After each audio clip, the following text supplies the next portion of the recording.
opposed to slavery.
Come on now, dog.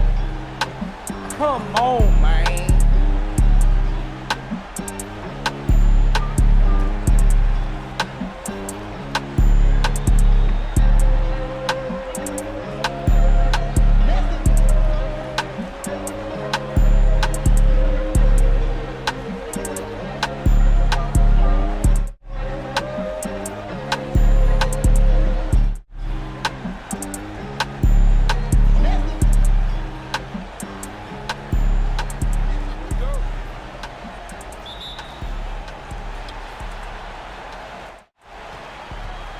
Slavery.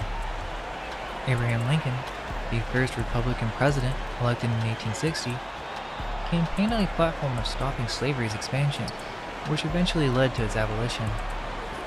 The Republicans of his era viewed slavery as morally wrong and economically backward. On the other hand, the Democratic Party of the time, particularly its southern wing, strongly supported the continuation and expansion of slavery. Despite portraying themselves as champions of the common man, Democrats defended the institution of slavery, arguing it was essential to the Southern economy and social order.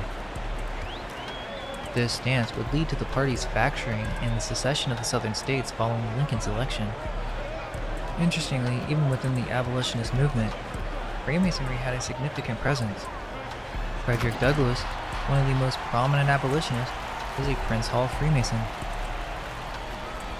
The Civil War, often portrayed as a battle between brothers, takes on a new dimension when viewed through the lens of Freemasonry.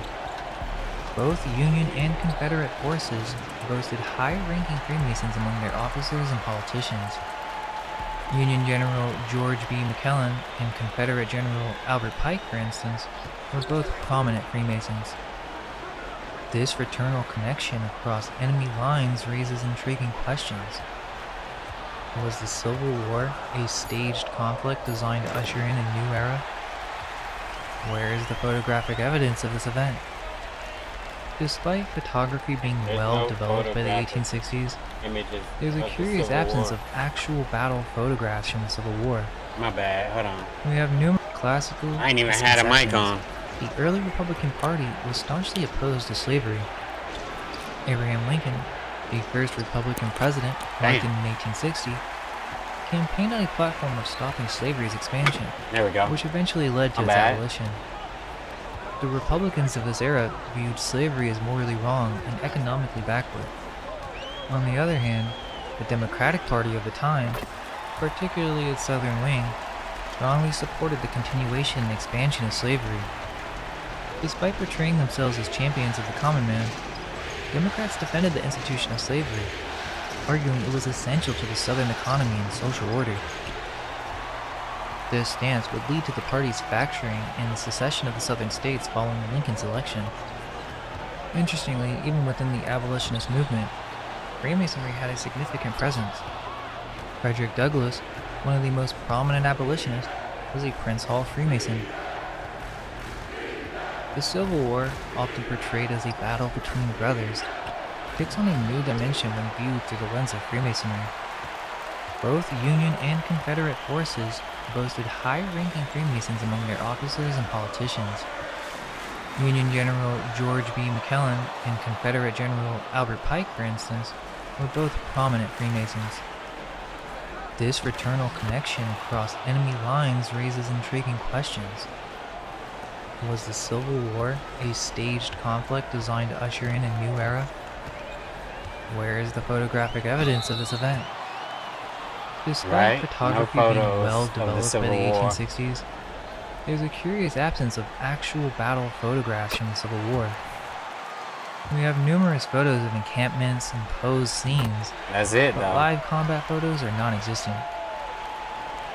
The common explanation is exposure issues, but that seems inadequate given the technology available at the time. Even more puzzling are the manipulated images. For example, the famous photograph of General Grant at City Point is That a shit's composite doctored. image. More strikingly, the iconic portrait of Abraham Lincoln was created by superimposing his head onto the body of John C. Calhoun. That's crazy.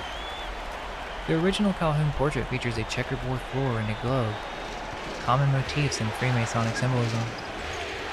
Perhaps most disturbing are the dead soldiers in some of the war's most famous portraits. These were often living men asked to pose as corpses, creating a theatrical representation of war rather than documenting its true horrors. Despite the general acceptance today that Lincoln was not a Freemason, the persistence of this discussion in Masonic circles is noteworthy. An entire article debating Lincoln's Masonic status appeared in Masonic literature. There is a photo of Lincoln in Masonic attire, held in the library of the Grand Lodge's museum. However, they say that it's a fake. But the thing is, why would Freemasons engage in such a debate if there wasn't some basis for the claim? If Lincoln was definitely not a Mason, then why did a fake photo exist in official Masonic archives? Could this be a deliberate attempt to obscure Lincoln's true relationship with Freemasonry? It's worth noting that Lincoln was surrounded by Freemasons, including his vice president. He also reportedly expressed interest in joining the fraternity shortly before his assassination. But why would Masons even be arguing about this? Was it a calculated move to distance one of America's most revered presidents from an organization that has faced periods of controversy and suspicion? Given the Freemasons' influence in politics of that era, it's plausible that there might be reasons to either claim or deny Lincoln's affiliation, depending on the political climate. Was John Wilkes Booth a Freemason? Well, by this time, they obviously were already aware that it's suspicious if everyone is a Freemason. However, there is a famous photo of Booth with his hand in his jacket, which is a Freemasonic gesture. Remember, Lincoln was assassinated in a theater, a stage show, Right? and John Wilkes Booth's brother, Edwin Thomas Booth, was a Freemason and has the same exact photo with his hand in his jacket. John Wilkes Booth wasn't just an actor turned assassin, he was a member of the Knights of the Golden Circle, a secret society born from Freemasonry in 1854. Knights of the Golden Circle. These guys literally wanted to create a whole new country called the Golden Circle. Now this is where it gets interesting. People who laugh off the idea of Freemasons controlling everything or dismiss the Illuminati as just a conspiracy theory are missing the bigger picture. There's a whole web of secret societies, all branching off from the same root, like the Templars, but each with their own agenda. The KJC wasn't just some fringe group. We're talking about members in President Buchanan's cabinet, like the Secretary of War and Treasury, even the Vice President, John Breckinridge, was in on it. These guys were planning to kidnap Lincoln before he could take office and install their own president, which goes to show the connection between secret societies and assassinations. The KJC borrowed Masonic symbols and had ties to the Scottish Rite, but for some reason, this history is conveniently not taught in schools. Right? During They this don't era, teach a lot in school. politicians were involved in various other secret societies besides Freemasonry. The Independent Order of Oddfellows, or IOF, boasted several Oddfellows. presidential members, including Ulysses S. Grant, Rutherford B. Hayes, and William McKinley. The Oddfellows are suspicious because of their extensive network of orphanages across the Got United him. States. Intriguingly, their symbolism often incorporated elements associated with the occult, such as the all-seeing eye and the skull and crossbones. The Improved Order of Red Men, despite its name, paradoxically excluded Native Americans until the 1970s. Its membership included Presidents Warren G. Harding Wow. and Franklin D. Roosevelt, the latter also being a Freemason. Oh, and interestingly, the Freemason Henry A. Wallace, Franklin D. Roosevelt's vice president, was deeply interested in mysticism and the occult. That's weird. He was involved with theosophy, astrology, and Native American spirituality. Wallace is the one who suggested using the eye and pyramid symbol from the Great Seal on U.S. currency, seeing it as representing a new deal of the ages. The Knights of Pythias counted William McKinley and William Jennings Bryan among its members. Notably, McKinley held simultaneous memberships in the Oddfellows, Knights of Pythias, and Freemasons, showcasing the overlapping nature of these societies. Dang, good shot. The Order of the Eastern Star, often described as a Masonic adjacent organization for women, The Eastern uses Star, an inverted yeah. pentagram as its symbol, similar to Satanism. Founded by prominent Freemason Rob Morris in 1850, the Eastern Star's influence extended into the highest echelons of American society and politics. Notable members included Eleanor Roosevelt, Clara Barton, founder of the American Red Cross, Bess Truman, Rosa Parks, Edith Wilson, Martha Washington, and Mamie Eisenhower. Is there a reason why so many first ladies and prominent civil rights leaders Hey. were associated with this female We'll take it. Freemasonry? It does seem strange. Eastern Stars. Abraham Lincoln may not be accepted as a Freemason today. However, he did apply for membership in the Tyrian Lodge in Springfield. Intriguingly, there exists a painting of Lincoln titled Writing the Proclamation of Freedom, and in this artwork's background, you can clearly see a Freemasonic square and compass with an all-seeing eye. Why would they include this prominent Masonic symbolism in a painting depicting Lincoln during such a historically significant moment? I mean, that's pretty striking. What are we supposed to think? After the Civil War, the Knights of the Golden Circle didn't simply disappear. Many historians believe they evolved into the Ku Klux Klan. The Ku Klux Klan. This transformation There we carried go. over some of the occult symbolism and ritualistic practices from the KGC, blending them with a racist ideology. The KKK's use of elaborate titles, secret passwords, and initiation rites echoed those of Freemasonry and the KGC. Notably, several prominent Democrats of the era were affiliated with the KKK, including Senator Robert Byrd of West Virginia and Supreme Court Justice Hugo Black. Freemasonry, contrary to some beliefs, never truly died out. Instead, it adapted. In some cases, it became more discreet, while in others, it remained openly influential. By this time, the Freemasons had largely succeeded in shaping public perception of their order. They had reached a point where the occasional president or high-ranking official being a Mason no longer raised significant alarm. Right? The key was maintaining balance. Enough visibility Balance to retain is about influence, it. Is but the not most so much important. as to invite scrutiny. It didn't matter if a few presidents were known Masons. What mattered was avoiding the appearance that everyone in power was associated with the order.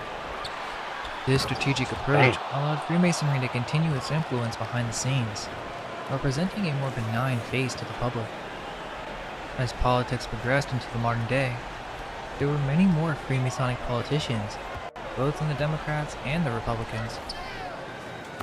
We'll William take it. McKinley, Theodore Roosevelt, William Howard Taft, Warren G. Harding, Franklin D. Roosevelt, Harry S. Truman, Lyndon B. Johnson, Gerald Ford were all Freemasons. This doesn't include many vice presidents and other high-ranking officials like the first director of the FBI. And note that even though Freemasonry is not as popular as it was at the beginning of American politics, it remains a cornerstone of the political landscape. Additionally, there are other groups such as Skull and Bones and Bohemian Grove that add to the weirdness of politicians being associated with these occult fraternities. However, to believe that there is truly a democratic process at hand when a secret occult brotherhood, interested in ancient rites and secret oaths, is behind the main two political parties. Sure, you can say Freemasonry is just a social club. You might have a family member or friend who's a Freemason and they only do good for the community. Again, those are the Blue Lodge degrees.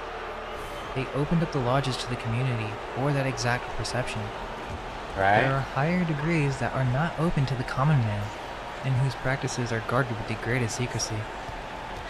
So why is the idea of a shadow government, or the concept of the Illuminati, treated with such ridicule? Right? Almost all mainstream political commentators and streamers today won't even consider it. Perhaps it's because they do not understand and how paid deeply for, ingrained the really. cult is with the founding of the United States. This isn't even to mention corporate and foreign influence. Dang, There are that's many on me. more rabbit holes to explore once you open this concept of the political elite being connected to the occult. We'll leave this historical and avoid more recent events, but the idea does shed light on what's happening today. We're given the illusion of choice, and perhaps this was done by design. With that, let us know Hey. your thoughts in the comments, and all we can hope is that our minds may be unveiled. Let go of everything you think to be true. Relax the mind and ask the question. Crossed him Don't over you with the understand what finish. this reality is? Let's keep it up. Alright, let's get to some, I'm trying to get my 2K shit back again. You know what I'm saying? I used to be pretty good at this shit, so let's go.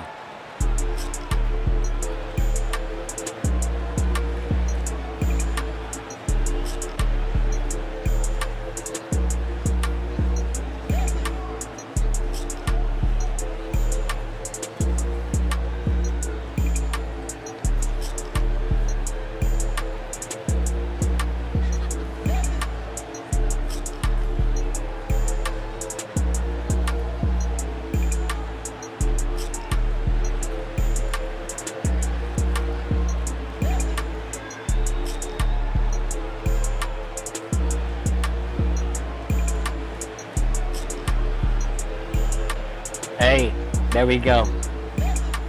Hey, I'm almost ready. Hold on, give me a second.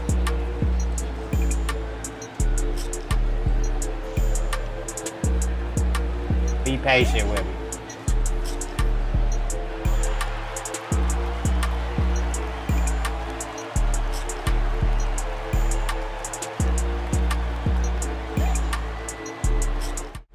Alright. I got your back, bro.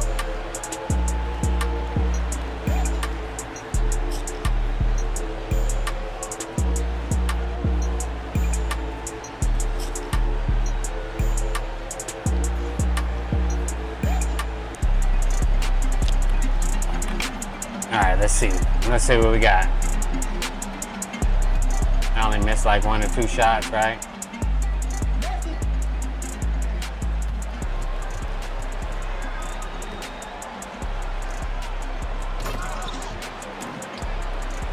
That wasn't my fault.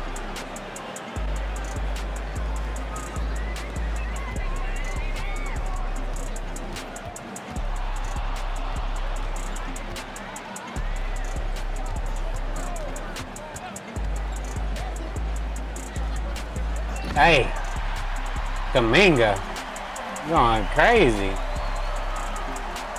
sheesh.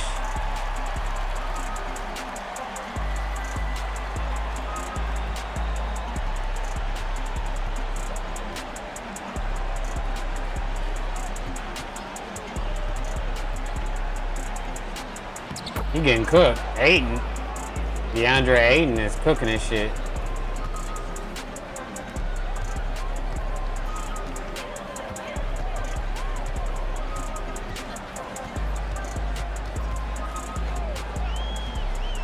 Oh, got you again, bro.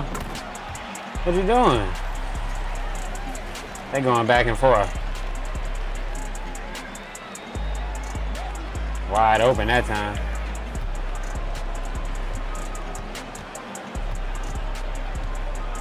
Ooh, okay. Not bad.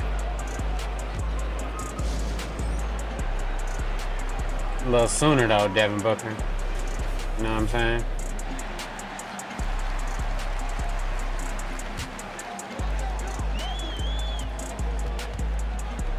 Oh, that's on me almost. Hold up, let me get it back. Run it back. Hey, again.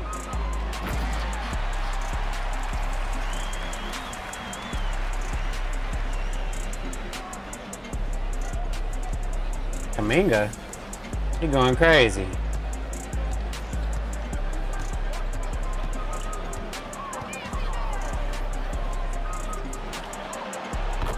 Damn. They're making their shots though.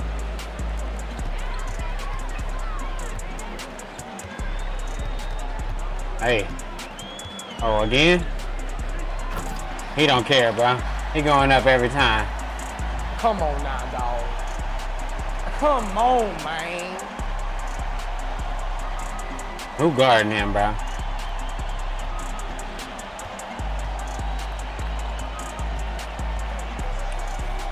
Damn. Whatever. I went the wrong side. I'll take it. I'm on Gatorade. I might as well shoot it. Dang.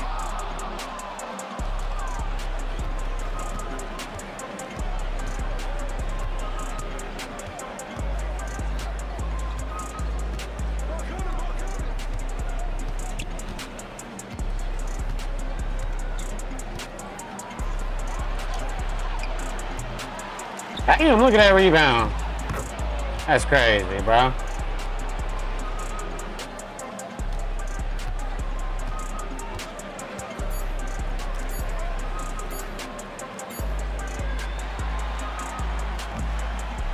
Man, too late.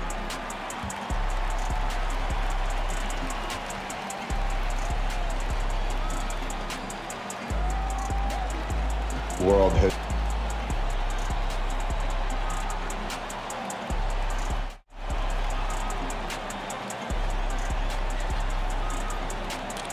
I haven't played 2K in a while. I like this game though. This shit's pretty fun. I mean, I played with Londo the other day, but we was playing Park and shit. My bad. Excuse me. But yeah, I played Park with Londo the other day, but I don't really like Park though.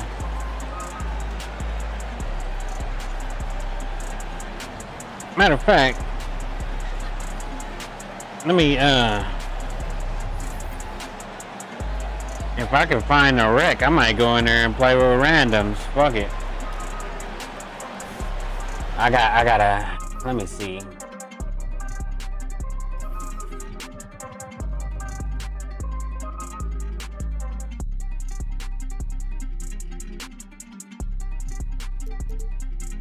Alright, let's try that. Let's go. Yeah, it's probably a little better. You bring us home, MP? Always coaching. All right, get in there. I forgot. I'm about to say I had to check that because I got my notifications turned off and shit. I missed the 3? That's crazy, bro. Let's go. Oh, he can't pass half court? All right.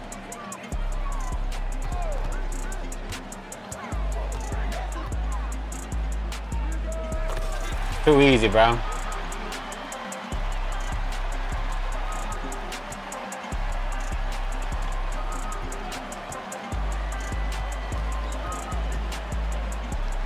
Oh, come on. Oh, good.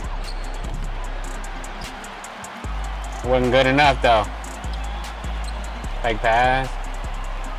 A little wiggle, you know what I'm saying?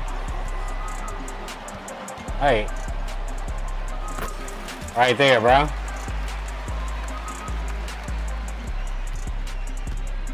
That's crazy. Hold on.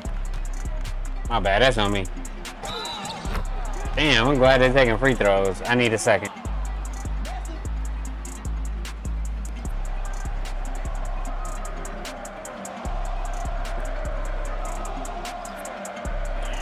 Alright. Let's get it. The crowd getting into it. They down though.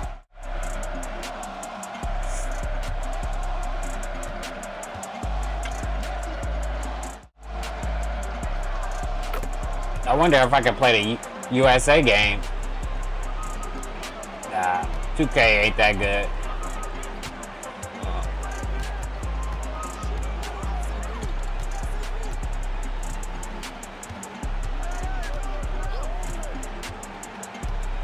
Oh, man, that's on me, man. I fucked that up.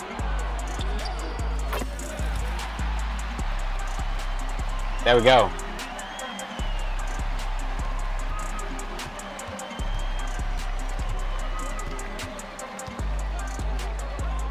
Oh, come on, man. Fucking terrible.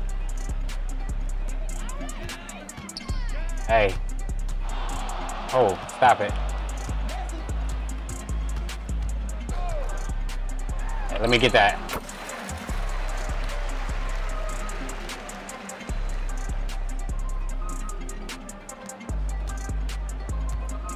Devin, let's go. Oh. Oh, he got me jumping.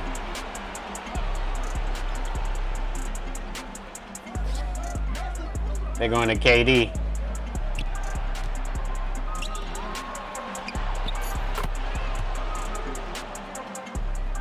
About to say, who the fuck is that, bro? Come on now, dog. Come on, man. Oh, they doubling now. Hold on, get it back.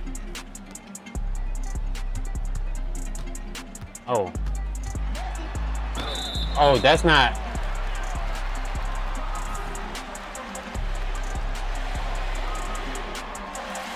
I wasn't even trying. I was trying to get it to Gary Payton Jr.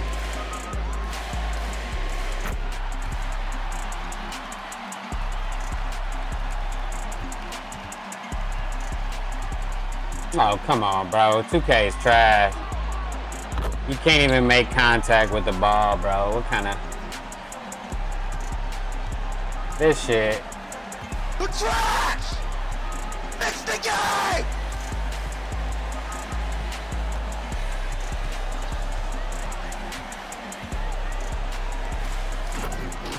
Yeah, I forgot I was doing that too. Hey.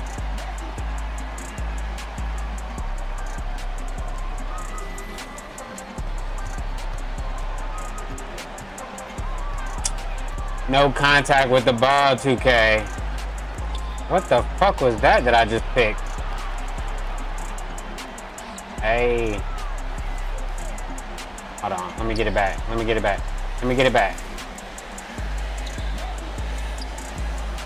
KD ain't got nothing. Let's go. Top of the key. With some sort of fucking defensive badge, apparently. And I still can't strip the ball. Even with the...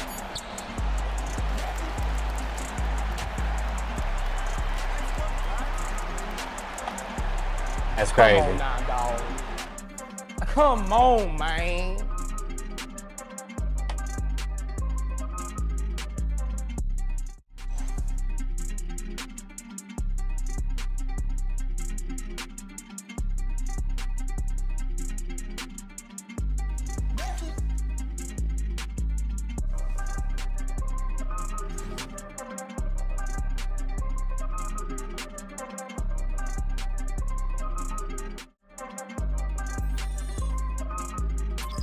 I don't know what to say, man. I was cooking. You know what I'm saying? I don't be cooking like all the time like that, but I was cooking. Oh yeah. Let me give a shout out to the homie Cap God, Devontae Swang. You know what I mean? Sniper rifle out there. Happy birthday, my dude. Happy birthday, homie. You know what I'm saying? Cap God. Salute. Happy birthday. Sniper rifle. Shout out to my boy. It's his birthday today. Cap God. I was on 2K. I just was like, you know what I mean? Might as well give Sniper Rifle, Cap God, Devontae Swang a happy birthday shout out. You know what I'm saying? To the homie.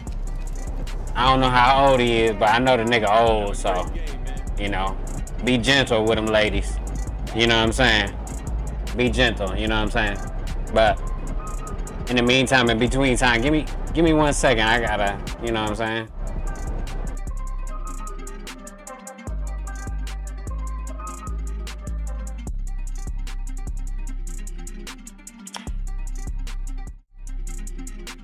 We are almost about ready. Let's get it. This is something that we call a conversation map. Okay. If you imagine, you've seen people create flowcharts in the past, right? Like you do this and it goes to this, it goes to that, and then you have a yes/no situation. If they say yes, it goes this direction. If they say no, it goes this direction. You've seen flowcharts. Sure. A conversation map is a tool that we use in intelligence collection that is essentially a flowchart for a conversation. Interesting. So I ask you the question. Hold up, one second. I'm trying to nail this shit down real quick.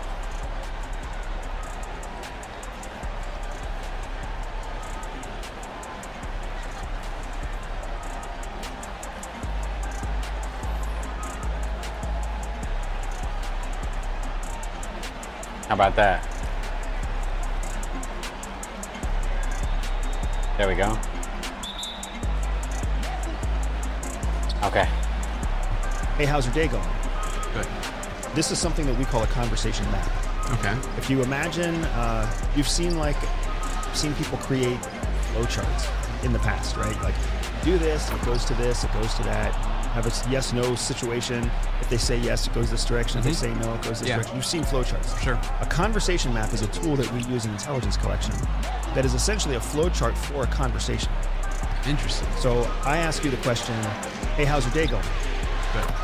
There's really only two options, right? There's some sort of positive response. It's Good or bad. I'm happy, right? Or there's some sort of negative response. Oh, it sucks. It's horrible. When you actually build a conversation map, you can also like scope out the fact, oh, probably a 70% chance you're going to say it's good, even if it's not good, because culturally you say it's good. Even though 20% it's chance you're going to say it's bad. Well, there's still 10% not accounted for. So then we also have to build out the neutral response. What if you get a neutral response? What if you get a response like, I'm not sure yet, or I'll find out later? That's an unexpected response that still has some probability of occurring. Well, if you only plan, first of all, if you don't plan for the conversation at all, after you ask the first question, you're done. Yeah. How's your day? It's good. Okay. Gone I don't know what to crazy. say next. So a conversation map gives you the Down the opportunity to middle. know exactly what you're going to say next in all three situations. So if you say, oh, my Conversation day's map. good, my next step in the conversation map is going to be, what makes it good? You say your day sucks, my next step in the conversation map is going to be like, oh, I'm sorry to hear that. What makes it bad? If your answer is something neutral, maybe my next step in the conversation map is to say, oh, what would make it a better day?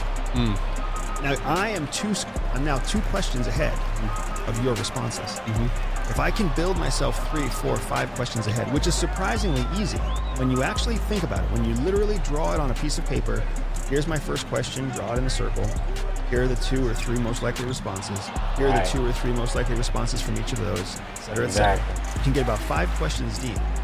The reason you do that is so that when you actually meet the person and you start the conversation map, you only need 30% of your mental capacity to keep up with the conversation. The other 70% is going into what we call personal assessment, which is creating the baseline about that person's behavior in that moment in time.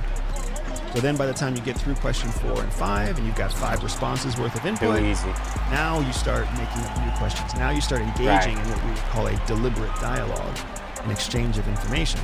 And through that process, now you have more information about the other person because you've got all of their data that they've shared, plus all of your assessment data that you've picked up through their tone and their physical movements in their body. Let's say that we're talking to somebody that we met at a fundraising event.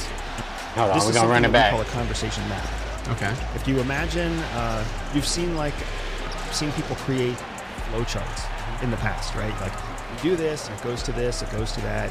Have a yes/no situation. If they say yes, it goes this direction. If they say no, it goes this direction. You've seen flowcharts. Sure. A conversation map is a tool that we use in intelligence collection Conversation map. that is essentially a flowchart for a conversation.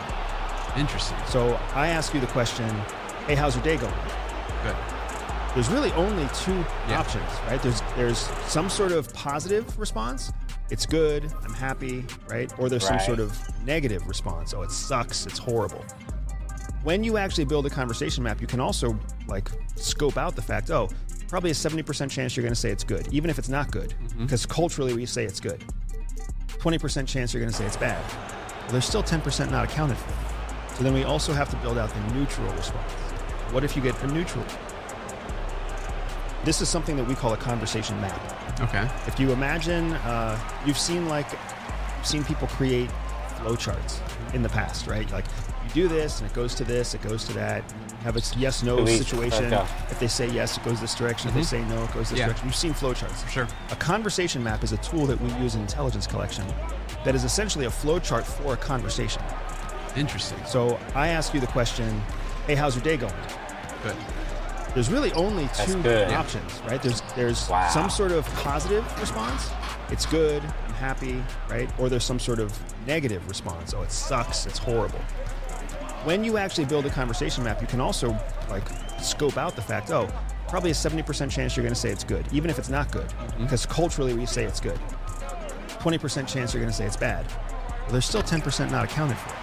So then we also have to build out the neutral response. Right. What if you get a neutral response? What if you get a response like, I'm not sure yet?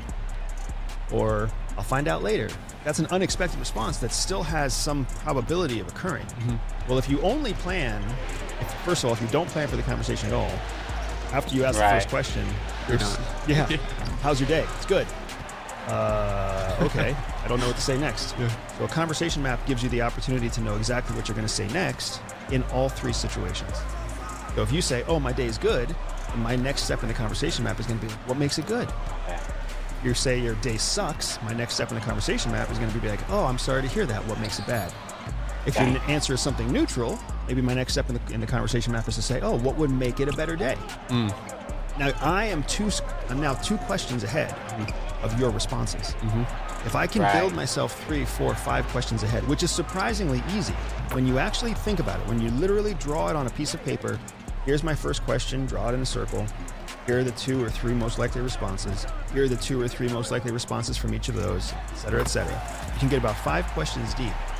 The reason you do that is so that when you actually meet the person and you start the conversation map, you only need 30% of your mental capacity to keep up with the conversation. The other 70% go. is going into what we call personal assessment, which is creating the baseline about that person's behavior in that moment in time. So then by the time you get through question 4 and 5 and you've got 5 responses worth of input, now you start making up new questions. Now you start engaging in what we would call a deliberate dialogue, an exchange of information. And through that process, now you have more information about the other person because you've got all of their data that they've shared, plus all of your... Oh yeah, while I'm playing 2K, I'd like to give a shout out to the homie Sniper Rifle. Happy birthday, Cap God, the homie, you know what I'm saying? Doing his thing. I don't know how old he is, but like I said before, ladies be gentle, you know what I'm saying? He an old man. But yeah, shout out Cap God, Sniper Rifle, aka Devontae Swang, you know what I'm saying? Yeah. assessment data that you've picked up through their tone and their physical movements in their body language. Let's say that we're talking to somebody that we met at a fundraising event, and we went to that fundraising event specifically so we could network with business leaders and community leaders. Okay. All right, so you already know going into that room what time of day it is. It's probably nighttime. You know that they're going to have hors d'oeuvres and a meal. You know everyone's going to be there for probably 2.5 to 3 hours because it's a fundraiser. There's going to be speakers on stage. There's going to be music. There's going to be tables. There's going to be all this stuff. Everybody's dressed in suits, ties, or something that they think looks like relatively formal wear, fashionable formal wear. So that's the scenario. Damn. Okay. Let's build the first 5 questions. All right. The first question is very likely going to be either hello or something about an introduction, because that's why everybody's there. So your first question might actually be, hi, my name's Andy, or hi, my name's Adam, right? Hi, my name's Andy. Good defense. I am with Everyday Spy. You know, what are you doing here? You have no idea who the person is, right? But you do know that in this room, you're going to have to talk to people, and people are there to talk to people. So you know that you can get away with a conversation starter that's something as simple as, my name's Andy. What's your name? So one response is they're going to say their name. What's another response? Right. You say, who are you? Yeah. So my name's Andy. I'm with Everyday Spy. I'm the host of the party. Like a category way of explaining themselves. So this is why a conversation map is so powerful, right? We all assume that they're going to answer a question. Some people won't, right? Some people might say something like, "Oh, I'm nobody. I'm just here with my wife." Right. Okay. Right. Oh, I just work here, I'm man. Nobody. I'm a driver. Oh, you don't. I'm not anybody important, man. I'm just the waiter, right? Oh, I'm part of the sound team, right? You might get a response like that, so you have to have a planned response for that, right? So you've got the peer response essentially. Oh, I'm Brett. I'm a YouTuber. Oh, cool. Now we're past the first question. Then you've got the person that's like, oh, you don't want to talk to me, man. I'm nobody. I'm just Joe's driver.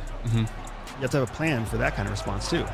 And then you also have to have the response for somebody who's being like unexpected, snarky, somebody who's being funny. I don't know how many comedians you know.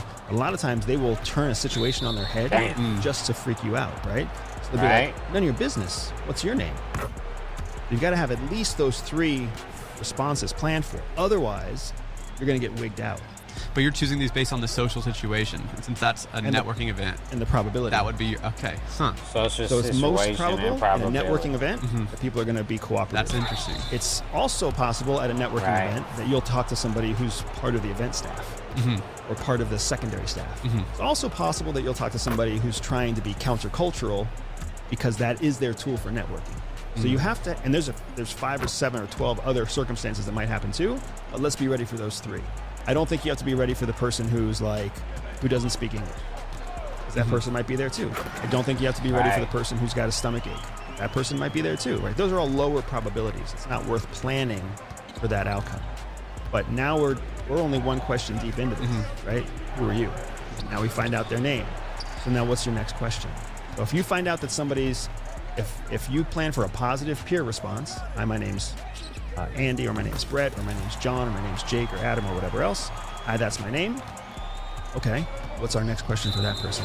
But also, what's our next question for the person who says I'm nobody? And what's our next question for the person who says, I don't think... You got to be ready, essentially. You got to be ready. You got to be prepared. Networking, socializing.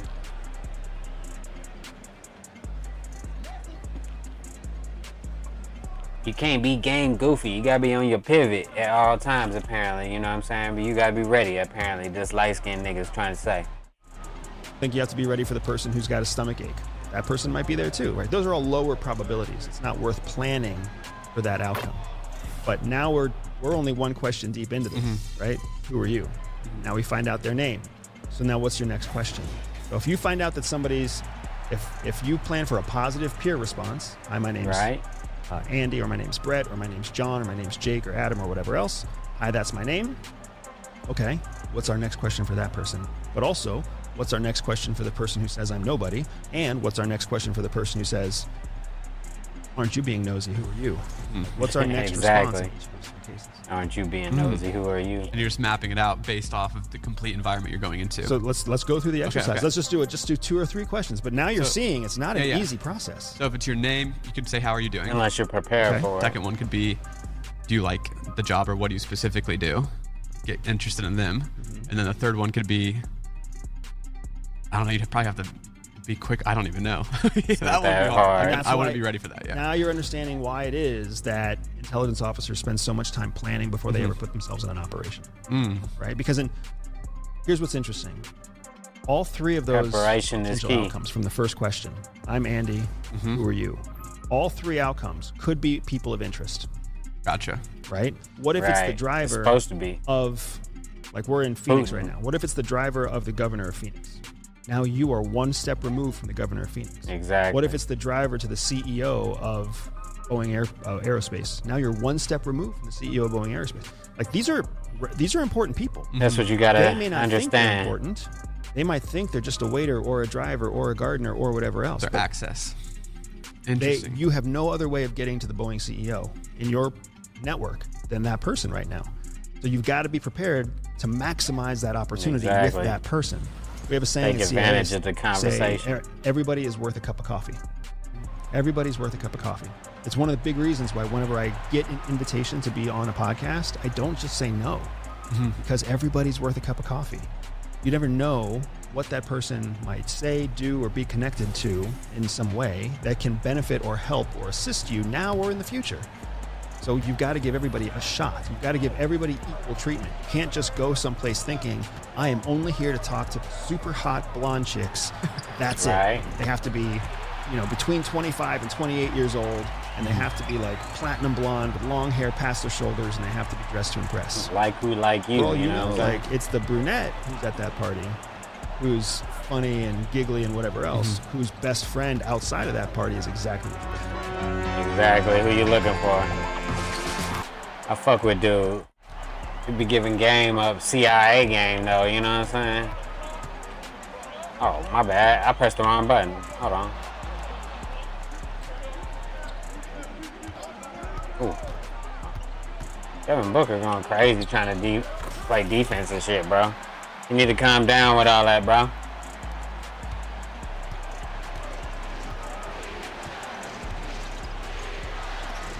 I'll really make it look easy on his motherfucking ass, but I'm chilling right now.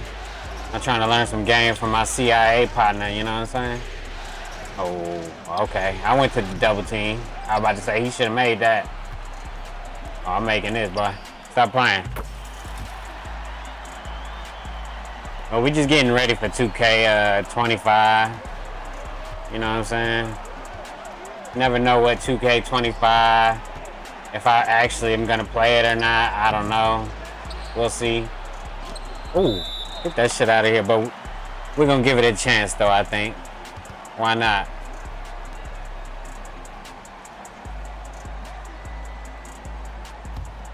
But that was Mastering the Conversation by Andrew Batista, I think, right?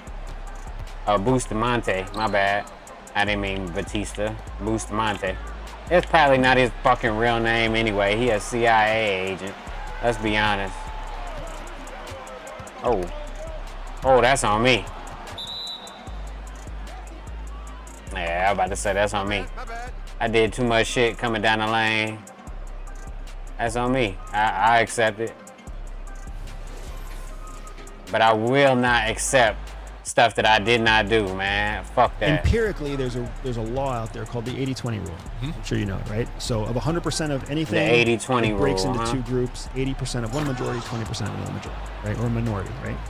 So the first thing to understand is the 80-20 rule applies to all of our personal interactions as well. So if we have a 2-hour interview, and that's the 100% of our time together is just that 2-hour interview, right? 50% of the time is just 1 hour. 20% of the time is what's 20% of 120 minutes? 24 minutes. So 24 minutes, according to the 80-20 rule, there will only be 24 minutes that I even remember. Out of the 120 minutes that we were together, there's only going to be 24 minutes that I remember. On top of that, we also have to layer on the idea that people overvalue their losses and undervalue their wins. Another mental model that you know about, right? Well, so the losses and the wins that I'm undervaluing and overvaluing are not yours. They're mine. So of the 24 minutes that I remember, I see. the majority of those 24 minutes are going to be me remembering the losses that I had. Yeah. The things I screwed up on. That's exactly what you're talking about when you're like, people go back and they have that anxiety. Exactly, yeah. But the 24, if I'm worried about the 24 minutes Hey, that I let's sucked go. at, guess what you're also doing? Mine that I sucked at. And then You're not thinking we're about not thinking me. about each other's. Yeah. So then 80-20 rule applies again. So now 80 now in 24 minutes, 20% of 24 minutes, because we're only going to remember 24 minutes. 5 minutes. 5 minutes is what we're going to remember of the other person. And in that 5 minutes of the other person, essentially we're going to remember what they did the best, because we're going to overvalue their wins and undervalue our losses. That's something called a cognitive distortion, where you give people more credit than you give yourself for the same task. So just to recap, 120-minute conversation. Both of us are only 20% of 24 minutes, because we're only going to remember 24 minutes. Hold on. 5 minutes. 5 minutes is what we're going to remember of the other person. Hold on, bro. Let's rewind it real quick. And in that 5 minutes of the other person, essentially we're going to remember what you're talking about. When you're like, people go back and they have Hopefully anxiety. you're picking up what we putting down, you But know the what I'm 24, saying? guess, if I'm worried about the 24 minutes that I sucked at, guess what you're also doing? Mine. 120 minutes that we were together, there's only going to be 24 minutes that I remember. On top of that, we also have to layer on the idea that people overvalue their losses and undervalue their wins. It's another mental model that you know about, right?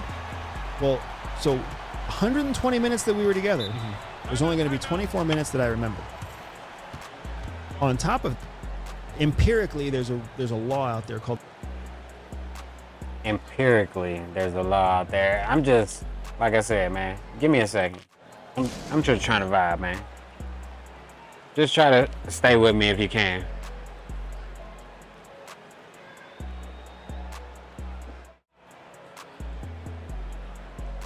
I'm just trying to, you know what I'm saying? Show that the best thing to do is to be forgetful sometimes. Or forgettable. Yeah, there we go. I don't know, I forgot. My bad. I'll be right back. Give me a second.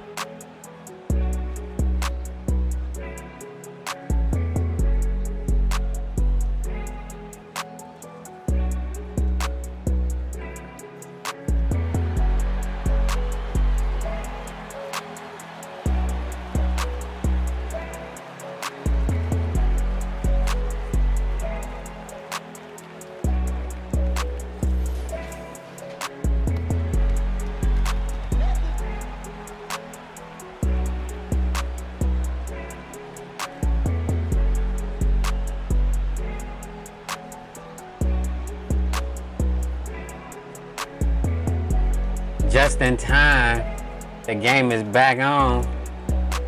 I almost missed that shit, man.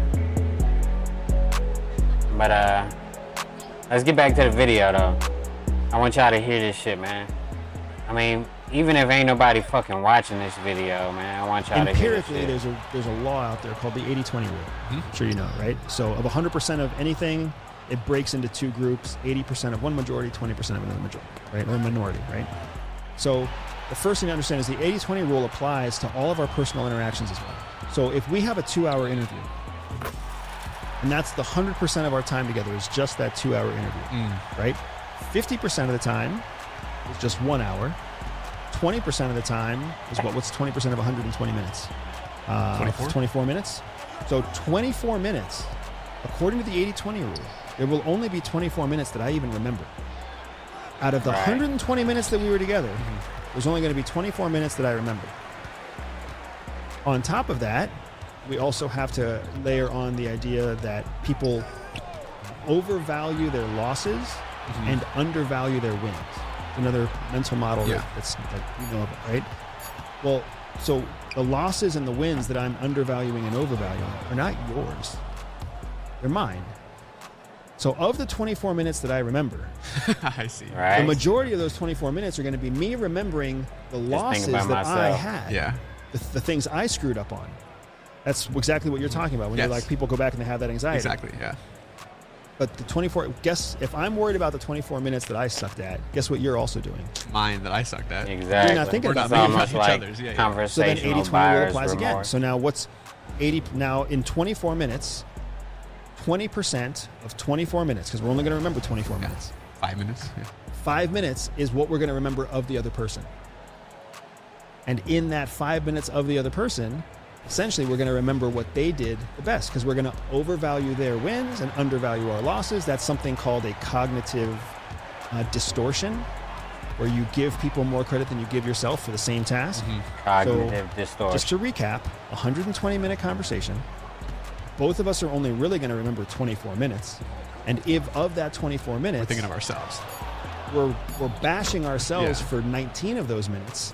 And for 5 of those minutes, we're remembering the highlights What of you what the other actually person did. said. Once you understand that, then you start to realize that every single dipshit that you meet out there, every single one of them, they're only remembering 20% of their last conversation with you, and by default, they're most likely going to remember the good part? best parts, meaning the most emotionally charged moments. It's like the saying that Right. people remember how you made them feel, not what they say. That kind of That's exactly right. what that's encompassing. So that doesn't mean that everybody remembers, because we all have plenty of situations where we remember people negatively. But that's because in that 5 minutes that we remember them, the most impactful thing they did was made us feel bad. Right. You've made me feel good a number of times today. I needed that. Thank you. So the 5 minutes that I'm really going to remember of this conversation, until I watch the interview later, the 5 minutes are going to be, Brett laughed at this and he was kind about that, and he was friendly about this, and that guy made me feel good, and I'll go back on his podcast. Right? That's how it's going to work. And the same thing is going to happen if you apply this framework to yourself. Yeah. When you leave, you're going to be like, oh, the 5 minutes I remember about Andy are he was this and he was that and he was this. And hopefully those are all good things, because the final framework for CIA is always to leave people with a positive taste in their mouth. Always. Because Okay. if somebody remembers you That's good to positively, know. you have 2 benefits. One, they're They not going to forget you remember you very easy. long. Yeah. We don't value our wins. We overvalue our losses, right? So if you have a positive experience with somebody, they're going to forget you faster. But when the time comes that you want to talk to them again or meet with them again, and they recall you in that Yeah, moment, it will be a positive. They will recollection. receive you well. When you leave somebody negatively, it actually takes, empirically, cognitively, it takes people longer to forget a negative experience than for them to forget a positive experience. Right. So now you are actually remembered longer if you give somebody a negative experience. And then when you come back to them in the future, what they recall is negative. When you say leave, do you mean the sum total or the last thing you say? Yeah. The sum total. Okay. Yeah. Interesting. Because again, the last thing you say. There is an element of cognitive value on the way you part rather than the way you meet, which goes completely in the Exactly. face of any business lesson that has ever told you that first impressions are so important. Yeah. First impressions are not important. Last impressions are the impressions that last. That's what we always tell ourselves at CIA. Last Right. impressions are the impressions that last. First impressions are a dime a dozen. You can fuck up the first impression all the time. But the You last fix it. one is by far the most important compared to the first one. However, it's the sum total of how you make someone feel that really makes them remember you. Which is why if you've ever had a date where like it started awkward, there was some really fun stuff in the middle, but then by the end it fizzled out. It fizzled out, or somebody got called back home, or like, oh, your sister needs you, or oh, my mom needs me. And it's like a rushed end of a date. You still feel good about the date because you don't remember the end. You remember all the cool stuff in the middle. The same thing is true about any other conversation that we have.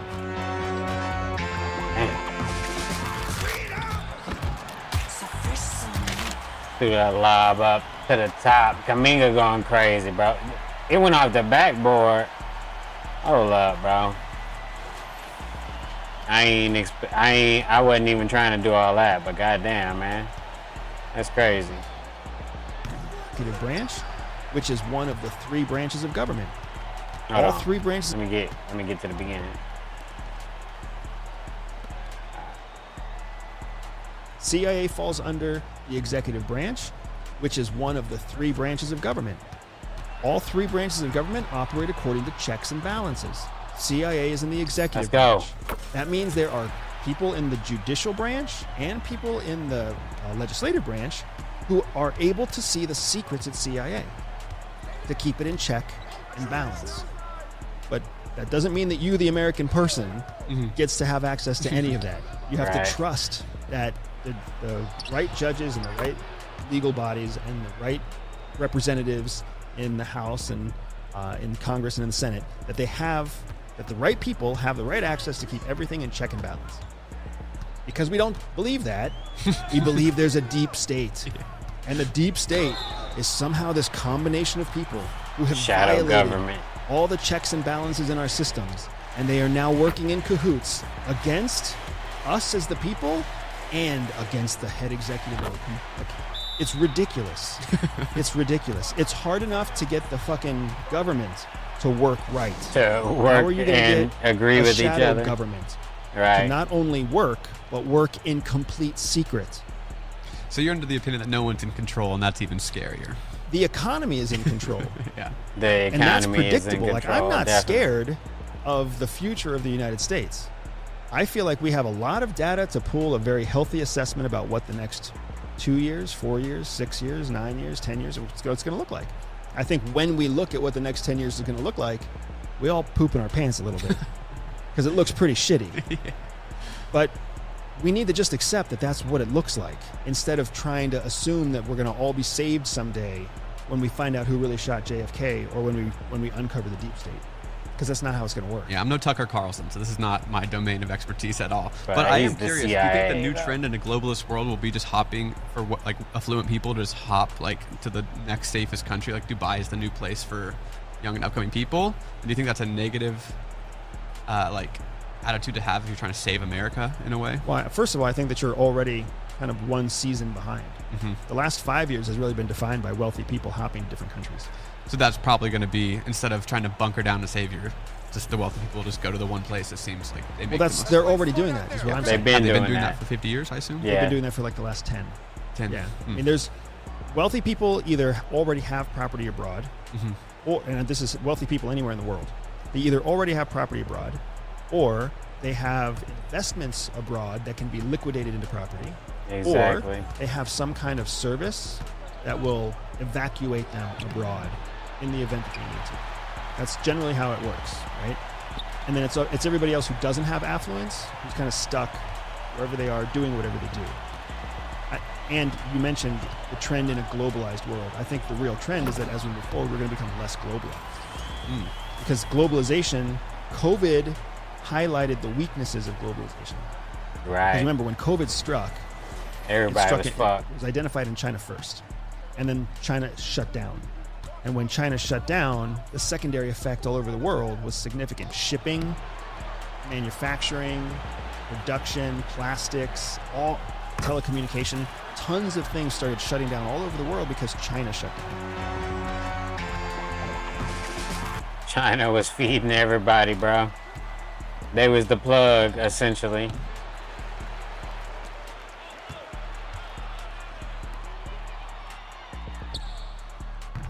Damn, missed. That's crazy. Oh, is it this Everybody one? makes fun of car salesmen, right? Car salesmen. But in reality, people want to buy cars. Like, nobody walks into a car dealership not fucking wanting to buy a 100%, car. yeah. So why is it that the salespeople have such a negative reputation of being like slimy and scammy and tricky and all this other stuff for somebody who wants to buy the thing that they showed up to buy? It's not that the salesperson is scammy or slimy. It's that the sales process rubs the Exactly. target, right? The would-be consumer or customer. The sales process rubs the customer the wrong way. It makes the customer feel like they don't have control. It makes the customer feel like they crazy. have to acquiesce. It makes the customer feel like they have to compromise. That's how anybody who has It's kinda anybody's true, ever though. wanted to buy XYZ car and ends up buying a C car instead. That's why they're so disappointed. That's why there's buyer's remorse. What CIA has done is mastered the process of finding somebody who wants to buy XYZ car and then selling them XYZ car in as fast and as productive and as positive a way as possible. Because what CIA knows That's what I is do. if you help them buy one car once and it's fast, it's efficient, and it's fun, They'll guess what buy happens the next another time they want to buy a car? You go to you. Every single time. So Right. you want them to feel happy about giving you information. So the whole idea of weaponizing their personality against them It's exactly the opposite of what we do. We don't let them know that, but in a way, like, so it's like I see people around in my life, like they're just completely emotionally manipulating each other back and forth in relationships. Right. I do this, that means you have to buy me this thing. You bought me this thing, now that means you have to let me play a video game tonight or whatever it is. Right. But they aren't aware of it.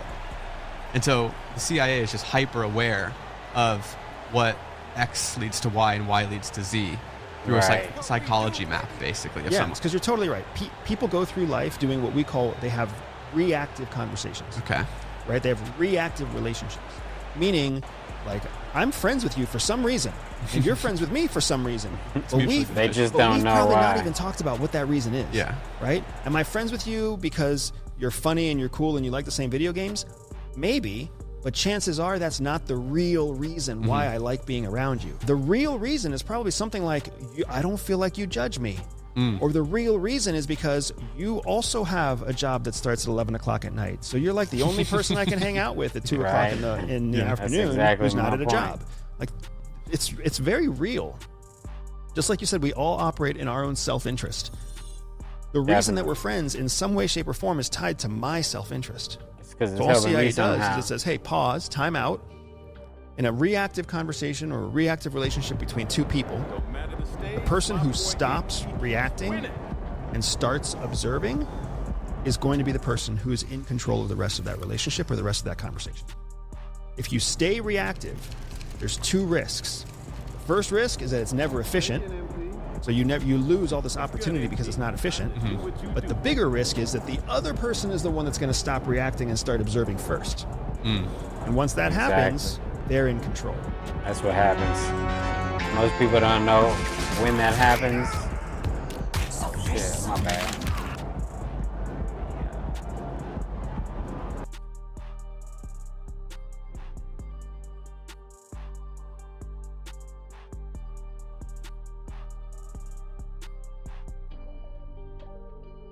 Actually, I was gonna mix it up a little bit. Shit.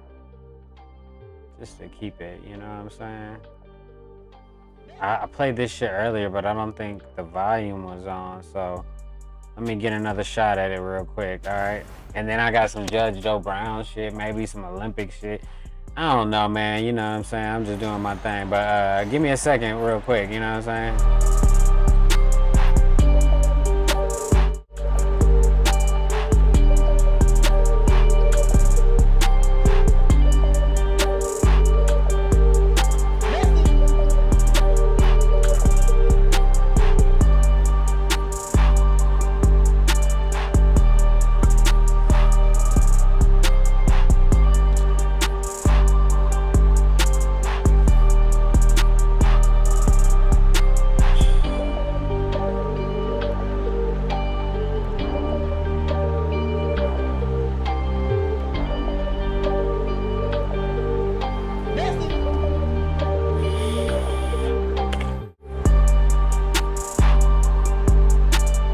Shout out to the homie Sniper Rifle,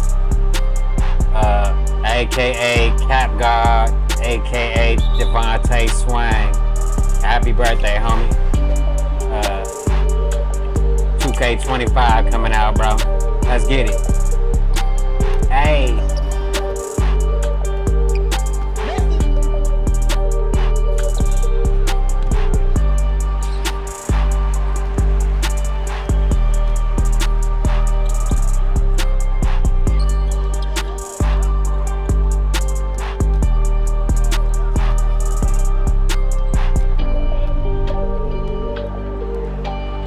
Made a few of those already.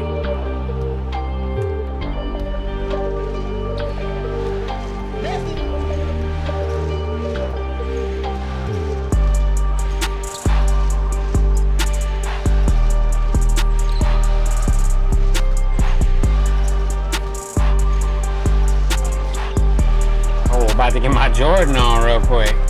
Jeez. They said that's a bad shot, but if it would have went in.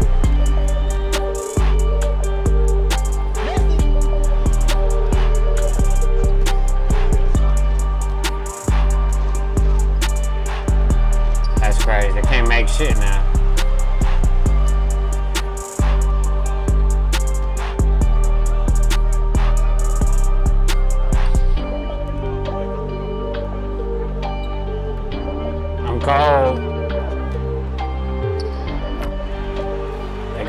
crazy. They up by 5. I gotta hold on. Let me get my shit together. I got something easy. Hold on. Something easy. Oh, that wasn't easy.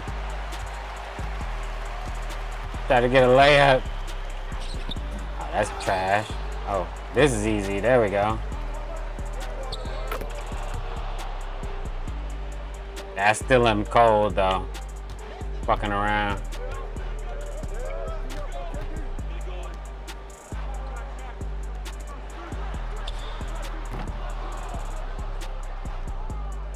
Let me go to the rim though, for real. Nope.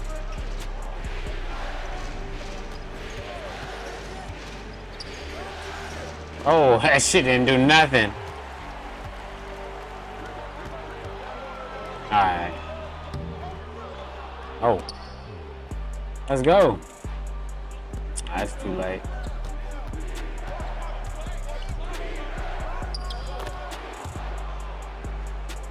In the lane though.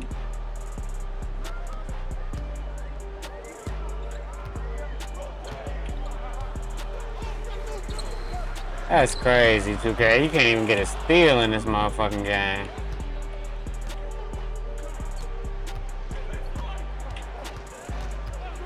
Ooh.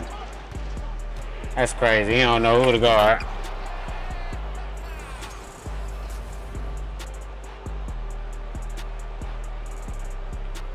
He looked like he wanted to guard us both, but you know, that shit wasn't gonna work. Alright, let's get back to the videos and shit.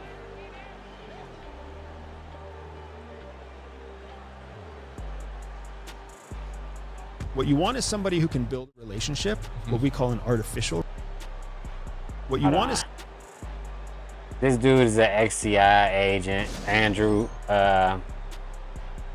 Bustamante. And but yeah. Give me a second though. This shit crazy. I've been watching this shit for a while though.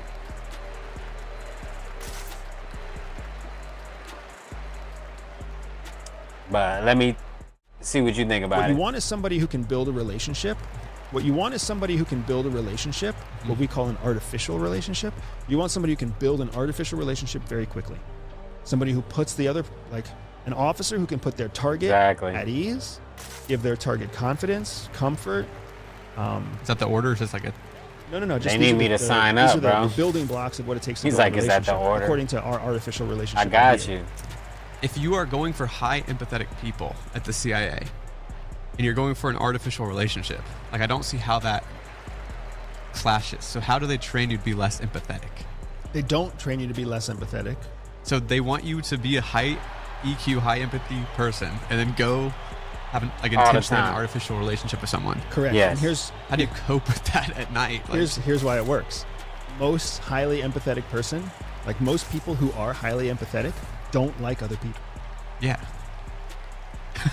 I get it. So how hard is it to artificially manipulate people when you already don't like them? Exactly. Okay, interesting. Yes, you see, it goes against what you would naturally think. You would think that someone of high empathy is like vulnerable to being in meaningful relationships. They're not. Yeah. People who are highly empathetic actually dislike most people, but feel some sort of obligation to force themselves to be in relationships, oftentimes where they themselves are the ones who sacrifice the most. Interesting. Because they fall under a societal expectation. And society's expectation is you must have a best friend, you must love your mother, you must love your father, you must do this, you must obey your boss. There's the shoulds. The expectation that's put on us by society. Well, guess what society was built for? Dumb shits. Society was built for the average of the average of the average. Yeah. Somebody who's not very intelligent, who's not very motivated, who's not very talented, who's not very empathetic. Society was built for stupid fucks. Because that's what it takes to keep a government alive. It takes a whole army of stupid fucks paying taxes and doing a job they hate day in and day out all the time for the promise that one day they'll be able to retire. If you don't have that, you have fucking anarchy. So what CIA does is it reaches into the society of dumb fucks And it puts out society of dumb out fucks. tests to find highly empathetic, highly anxious people who are all suffering in the dumb fuckery of normal life. And then it says, hey, Brett, hey, Andy, hey, my wife's name is Jihi, hey, Jihi, you may have something that you guys are interested in. Would you like to come for an interview?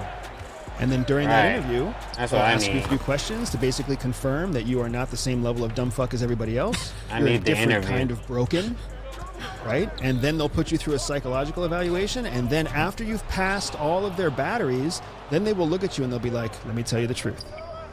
The truth is, society has been conditioned to be a bunch of dumb fucks. And we need Already. that. Because without the dumb fucks, we don't have a tax base. We don't have a predictable population that we know is going to show up at 60% turnout rate to vote for the president every 4 years. Like, without that, we don't have a working society. But we would like for you to do this other job that is dangerous and high performing. But I'm down. the only people you're going They to gotta work with sign me are up. other highly empathetic, high performers with anxiety like you. Would you like to do this job, or would you like to go back to the dumb fuck pool? That's a hard choice. That's like how- such a perspective shift so fast. That's how it works, man. I can see the intensity would really like convince you too. Exactly. And then once you're in there, then like they start changing their vocabulary because So they start harsh like that? oh yeah, they start harsh like that. They start harsh like that because they already know you can take it because they've put you through a Yeah. personality And that's how battle. you feel secretly. They already know Yeah. that secretly That's in how you your feel. heart that's Yeah. how you feel. Yeah. Right? In your heart you already suspect that this is the way it is. You're already jaded.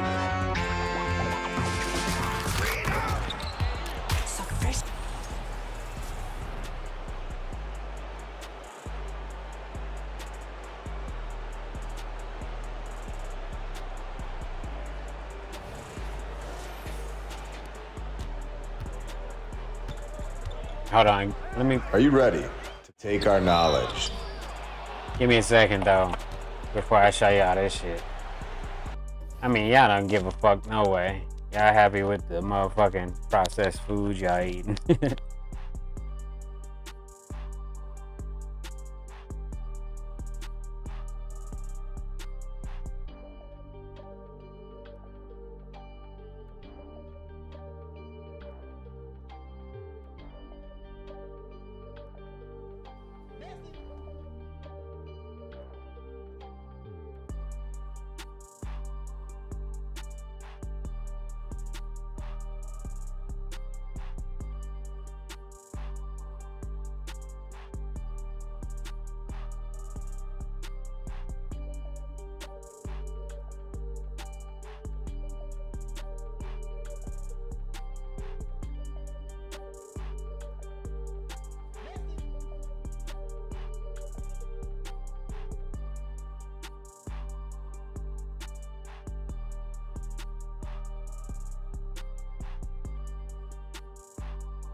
some extenuating circumstances that took a little bit longer than I expected.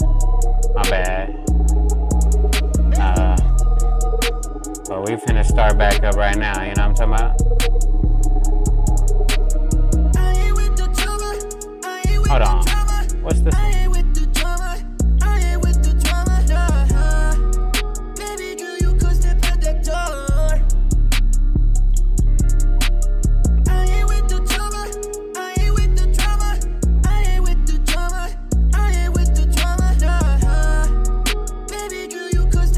Bitcoin is a practical. Hold on. Let me play this shit one more time.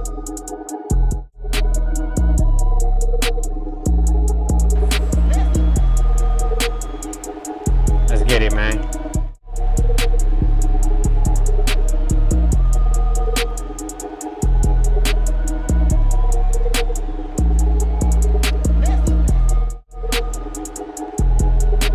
We got a whole nother half. I think I'm gonna give Battlefield one more shot.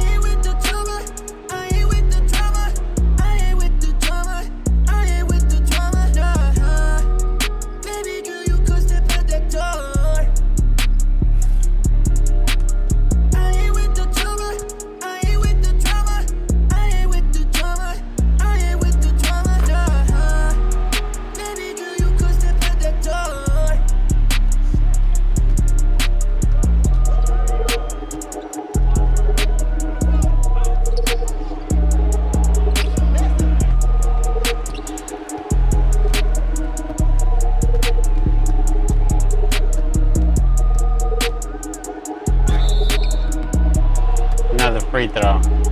Sheesh.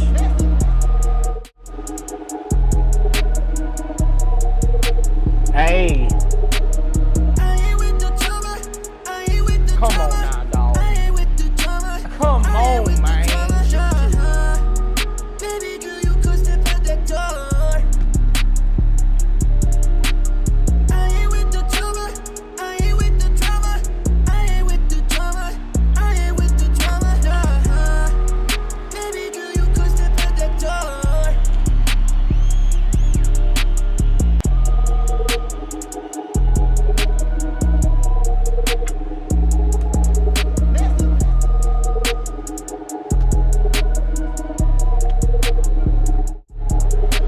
Yeah.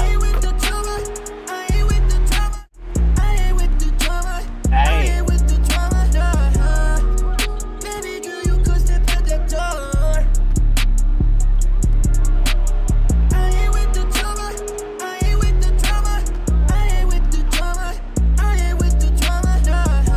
Hey. Up top.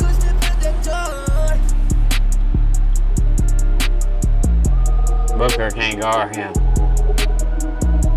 He ain't even trying.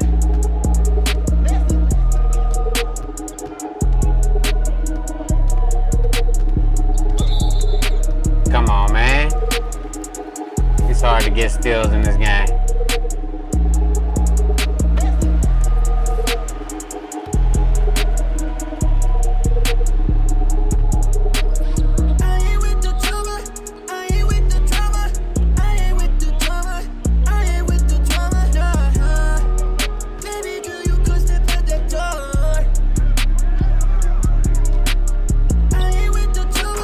Hey.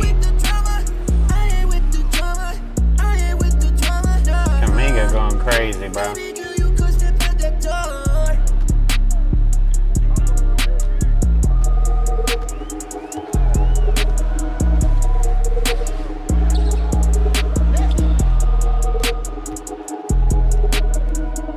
Let's go.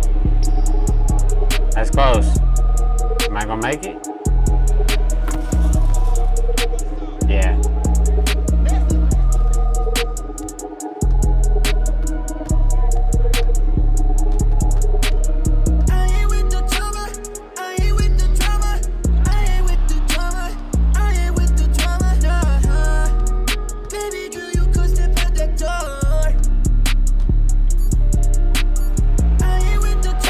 Come on, man.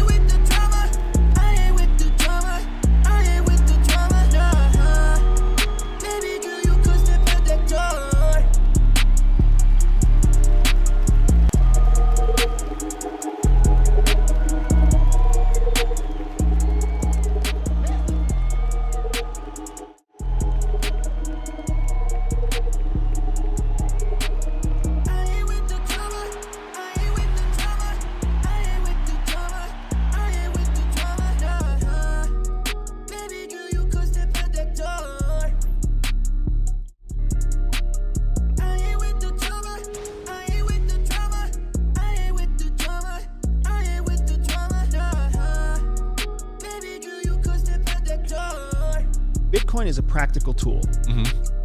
Bitcoin is a practical tool. Shitbirds use it. Bad guys use it all over the world. And you have to understand that that's how the federal government sees it. So because Bitcoin is used to fund terrorist operations, human trafficking operations, weapons smuggling operations, I mean, Bitcoin people love to look past this, but the truth is all of the initial use cases for Bitcoin were all nefarious. When all of your primary use cases were nefarious, you're not, I mean, that's what CIA believes. That's what the federal government believes. It's a nefarious tool. Do we still use it? Hell yes. Of course. Because if you need to get a nefarious actor on your side, do you want to use real US dollars? No. They want to use fake money. Unregulated cryptocurrencies. Digital gold. that are basically only as valuable as the speculation around them. That's not something that federal governments rely on. It seems like there's a non-emotional relationship to it. Like they can acknowledge that what it's being used for, and then use it for that. If the ends justify the means for whatever they're trying to achieve. It's not the ends justify the means. It's economics, right? Yeah. Think about it. So, let's say you're CIA, and you have a $1 trillion budget. Okay. When you take down this drug smuggler, you arrest them, send them to Guantanamo Bay, and you seize all their assets. Well, part of the assets you just seized are $15 million in cryptocurrency through Bitcoin, right? So now you have $1 trillion in US dollars and $15 million in Bitcoin dollars. You can't trade your 15 million Bitcoin to get US dollars because that's making a profit off of national security work, and it just doesn't work that way, right? But you also, so you're interesting. now you're just $15 million as an organization. You're $15 million richer in your operational fund. So now, when it comes time to buy a Ukrainian tank that costs $11 million, Right. if the Ukrainians will let you buy that tank in Bitcoin, are you going to It's a spend done part of deal. your $1 trillion budget, or are you going to spend part of your $15 million Bitcoin seize? You're going to spend that Bitcoin first, and now you've just protected U.S. tax dollars. Interesting. And that's how it goes. So now it's like, if on a smaller scale, you get $500,000 in Bitcoin value from this interdiction Domingo's operation, going and then you crazy. turn it over to the FBI, who uses it for this child trafficking bust. And then DEA gains 50 million or 50,000 Bitcoin from this child trafficker or this drug trafficker, and they hand it over to NSA, who uses it to pay off an informant in So it's used, Baluchistan, but whatever not, it might be. Yes. Okay. So it's used objectively as a utility. Correct, because we know that it has no value for the federal government, and we know that it's already Right. essentially it's already blood money. So you got to keep it on the blood side of the. Would the same thing be like for drug money that's in USD? Like, is that still categorized, or is that still meshed in? Well, not just drug money that's USD, but any money that's seized that's USD. If it's child trafficking dollars, if it's fraudulent business dollars, whatever else, it all comes back. Have you ever seen a situation where like a New York City police or Chicago police or whatever, they have a big raid? Yeah. And then they have a Yeah, big of press course. conference, and on the table is like piles of cocaine Yeah. and piles of dollars. Yeah. Right. Well, the piles of cocaine get sent to the incinerator. The piles of dollars can't It's be put into reinvested. normal rotation. Yeah. Right. So instead, they're granted back to the police department for use in other police department functions, whatever that That's might be. crazy. Like, essentially, it's a legal version of laundering money. What can they use it to buy? Of course it equipment, is. or just? Oh, okay. So Yeah. they can still use it to buy stuff. Okay, cool. Because it's real U.S. dollars. It's Yeah, real yeah. currency that's owned by that's recognized by the federal government. Interesting. Right. Okay, cool. So I always would wonder if just like if they acknowledge that Bitcoin is like a super valuable asset and they were trying to like acquire. Okay, cool. It's an investment. It's an investment Yeah, yeah. vehicle. That's all it is. Yeah, but- and what you can't do is leverage, and you can't leverage your government granted. You can't take tax budget and use it to make an investment.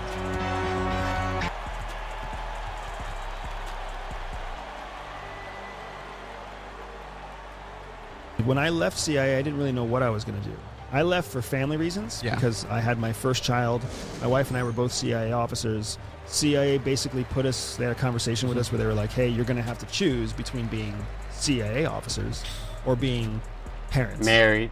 Not like they're going to get rid of our Right. kid, but it's Yeah, yeah. basically like, you're not going to be home because you're going to be operating, or you are going to be home and you're not going to be operating. But they were like, this is the way it works, and this is the way it's always worked at CIA. Well, this is 2014. My wife and I are both 34 years old with our first child. 2014, 34 When years I left old. CIA, I didn't really know what I was going to do. I left for family reasons because I had my first child. My wife and I were both CIA officers. CIA basically put us, they had a conversation with us where they were like, hey, you're going to have to choose between being CIA officers or being parents. Not like they're going to get rid of our kid, but it's basically like, you're not going to be home because you're going to be operating, or you are going to be home and you're not going to be operating. But they were like, this is the way it works, and this is the way it's always worked at CIA.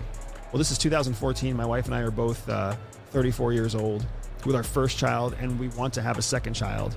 And we were just of the first generation that basically heard that offer, and we were kind of like, well, then no, fuck thanks. you guys, we're out.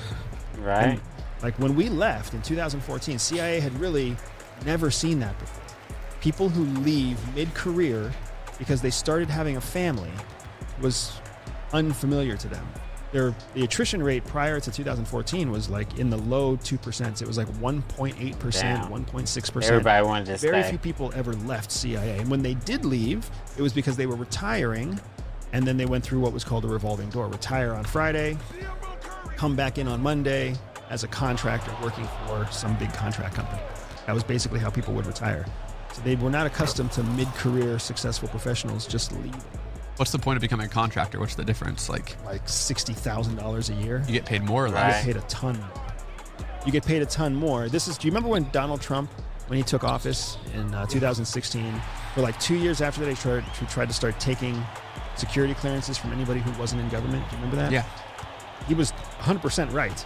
Because what happens is you don't make very much money in the federal government. And when I say you don't make very much money, what I mean is like a senior intelligence specialist or an SIS officer might be making maybe $210,000 a year after a 30-year career.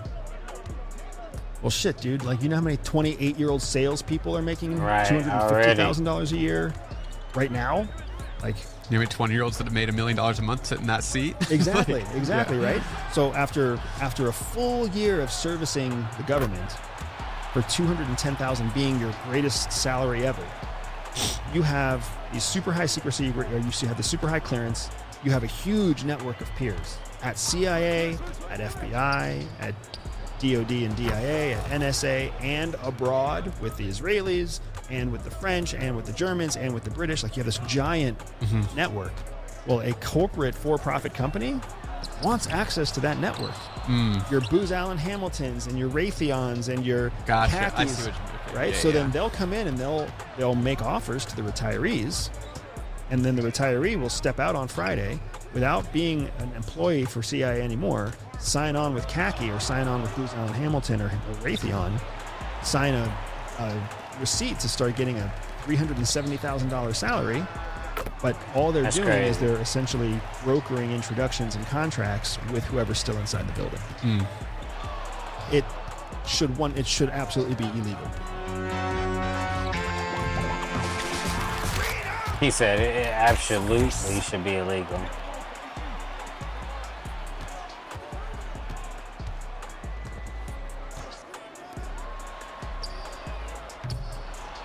The true definition of racism is when your race prevents you from certain opportunities. That doesn't really exist in the United States. We've had an African American president. We've had women run for office. We've had women become the final front runner for the presidency. We've got women in the Senate. We've got a woman who sits as the vice president right now. Women CEOs. The CEO of Yahoo right now is a female. The CEO of YouTube right now, I'm pretty sure, is a female. Like, massively powerful women. Yeah. We've got Latinos.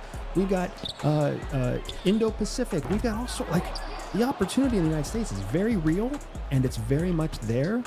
And we have seen proof of concept that even the most minority individuals can get there. Outside of this country, we'll take it. Exist, right? Maybe a little bit in the UK and in parts of Europe, but not really. Europe is just quietly racist, right? Canada is still, like, they're very similar to us. They're more advanced, more progressive than us, but they're still dealing with their own issues too. Not to mention, you've got all sorts of strange cultural things that are relevant to each of those countries on their own. Yeah. But for sure, when you get to Asia, Japan is a first world leader. They will not give you a resident visa if you're not Japanese. If you marry a Japanese, they still won't do it. They want you to prove that you're Japanese by blood before they let you live on their island. right? And that's codified law in Japan. And that, I mean, whether you're talking about Africa, whether you're talking about Latin America, my family's Mexican. Mexicans are the most racist people I've met. They're racist against Indians, like Native American Indians. This is the best part. This is the best part. Japan. And that, I mean, whether you're talking about Africa, whether you're talking about Latin America, my family's Mexican. Mexicans are the most racist people I've met. They're racist against Indians, like Native American Indians. They're racist against people from other countries. They're racist against Mexicans from a different state. It's just like the true limiting of options and opportunities based exclusively on the color of your skin or your race. It's just amazing. Isn't that incredible? Because if you listen to the news, if you listen to social media, we get painted as the most racist nation in the entire world. But then hearing from your mouth and my own experiences and the little bit I know about the world, I know exactly what you're talking about. How did America get to be so open? Is it because of things like affirmative action? Is it because of maybe some of the things that were a little bit too far, but then pushed us in this direction? Exactly. It's that pendulum effect, right? And we were talking about something earlier today that is very similar to it, and it'll come to me later. But essentially, the United States, we do everything to the extreme, right? So we're always this giant pendulum, right? We're a pendulum of financial laws. We're a pendulum of business laws. We're all red. We're all blue. We're like, Yes. That's how we work. We're this giant pendulum. Well, when a pendulum is moving, that means it's hitting the right place at least once per rotation, right? So we are seeing that evolution. We are seeing the evolution that we're trying to do quicker. It's working. It does happen quicker. It's just a huge mess on the road to where we want to go. Yeah. The rest of the world is like still. They're a pendulum at rest, or they're just broken. Who knows what? Yeah. But they don't even have the opportunity to evolve with any sort of speed or efficiency. They're trapped in the normal human life cycle of evolution. It might take them 200 years or 300 years. It might take a while before the Chinese think that the Uyghurs are equal to the Han. It might take a while. Just a little bit of time. Just a little bit of time. It's absolutely crazy, man. But here in the United States, we have that tolerance for innovation, tolerance for experimentation. We have tolerance for each other. So we're always trying to evolve, and we realize that it's messy, but sometimes you got to make a mess in the kitchen. Art is messy. Yes. Yeah. Right. What do you think it is about America that is so different than all of these other nations? Is it because we're so new? Is it, I honestly think that it's because we were founded on a meritocracy. That's how it all started. And again, I'm not here to lie, let's be honest. Yeah. America was founded on a meritocracy that was built by white go. people for white people. That's what it was. You had to be a white land-owning male in order to have a vote in the United States when we were first founded. All of our founding fathers, white land-owning males. Land-owning males meant slave owners. Who were the slaves? Yes, they were African-American slaves. But yes, there were also indentured servants who were just Caucasians, who were broke and poor. They're breaking it down. Hold on. Is messy. Yes. Yeah. What do you think it is about America that is so different than all of these other nations? Is it because we're so new? Is it, I honestly think that it's because we were founded on a meritocracy. That's how it all started. And again, I'm not here to lie, let's be honest. Yeah. America was founded on a meritocracy that was built by white people for white people. That's what it was. You had to be a white land-owning male in order to have a vote in the United States when we were first founded. All of our founding fathers, white land-owning males. Land-owning males meant slave owners. Who were the slaves? Yes, they were African-American slaves.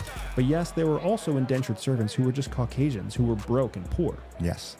Also trapped in slavery, right? We were built on this foundation where the founding fathers were equals. They could compete with each other to, on a basis of merit, make more money, build more wealth, buy more land, buy more slaves, be more productive. The rest of us were just cogs in their wheel. Yeah. But the foundation was there for meritocracy. So then as we evolved over time, as we went through everything from like the civil rights movement to women's suffrage to, the list goes on and on, gay marriage, we were always based on meritocracy. So as the individual had more opportunity to achieve, then they could break the mold. If you recall, the super wealthy family names that we know today, right? The Rockefellers, the Rothschilds, all these super famous names used to be nothing. They were built from poverty-stricken homes inside the United States, right? Roosevelt came from inside the United States. Kennedy came from inside the United States. They built an empire based on merit that then transformed the family legacy of their name. So now you and I hear Kennedy and we're like, they've got it made. Yeah. Right? They're a family lineage is beyond question. It's a dynasty. That's not how it started. It started by some broke-ass guy who had an idea and worked his ass off. Grinding. Right? And that's the Zuckerbergs of the world still. That's the Elon Musks of the world still. That only really exists in the United States. And it's existed here for the longest time. If you have a good idea and you have some tenacity and you put the two together and a little bit of luck is sprinkled on top, you can absolutely transform the legacy that you leave behind. Just think about that, man. That's kind of the personal mission that I'm on, is to transform the legacy. I think that's what everybody's on. If not, what the fuck are you doing? You know what I'm saying?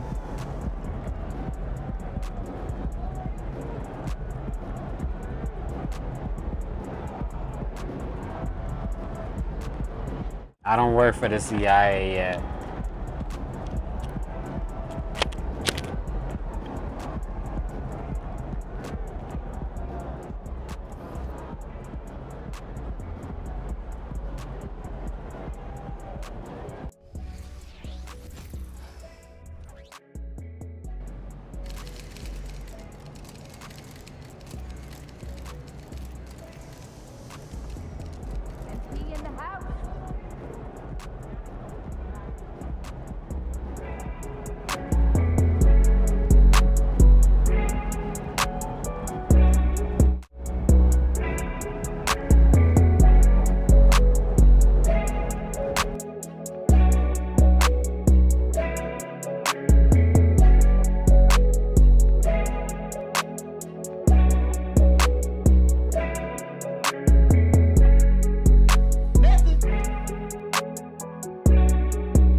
Oh yeah, I forgot.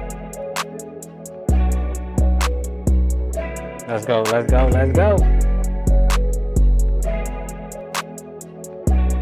My bad.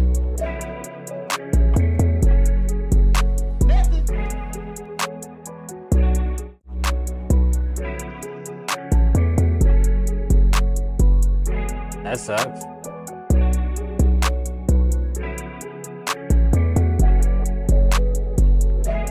Hey.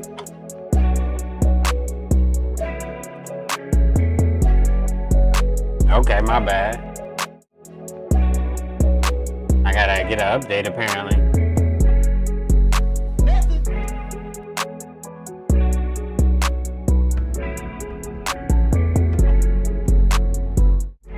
Yeah.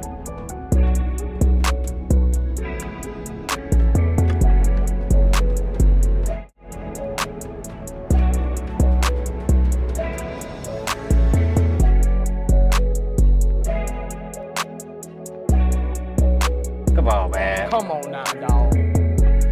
Come on, man.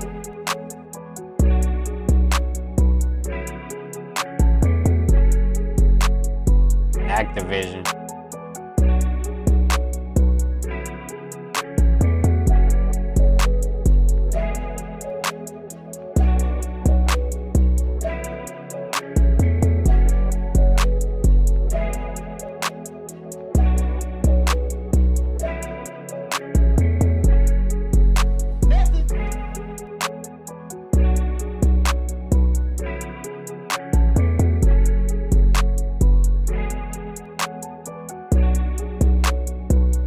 Let's go.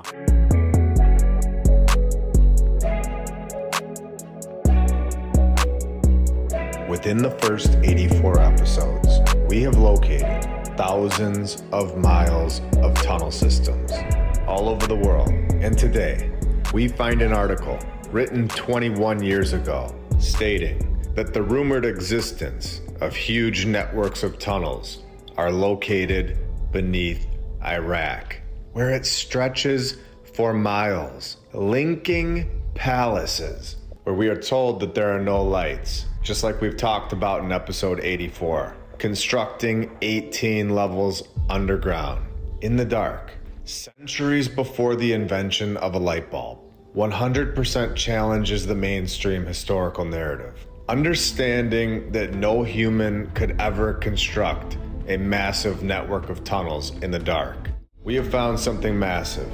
It seems like there may have been a much different reason for going over to Iraq than what we've all been told. Where Mr. Rumsfeld, at the time, the US Defense Secretary, said, they've got enormous miles and miles and miles of underground tunneling. Continuing on to say, I don't know how inspectors on the surface of the earth can even know what's going on in the underground facilities. Now, we know that the United States has massive tunnel systems all over its major cities. We have found this right here on this channel. We know that they knew about this at least 150 years ago when they introduced these tunnels into our mainstream narrative, naming some of them catacombs, saying others were constructed for phone cables by the Illinois or Chicago Tunnel Company. So, if they knew that the United States held old world tunnel systems, they had to have known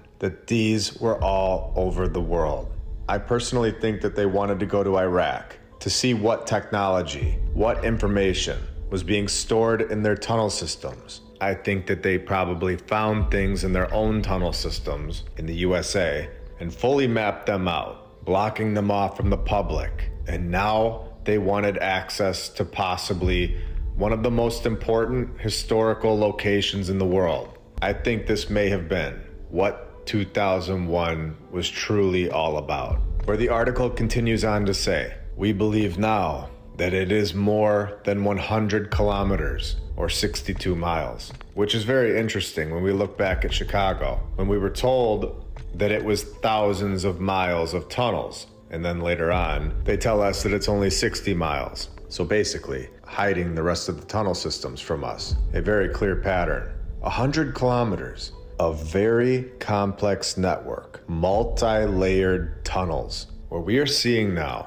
that all of these tunnel systems are not just one layer. They are all multiple levels, where according to Patrick, few people have seen the tunnels. Now, I want to explain something. This is an important time for us to show these old world tunnel systems to everybody in the world, because they are in the middle of normal. What's going on with Call of Duty? Why I can't just jump in the map?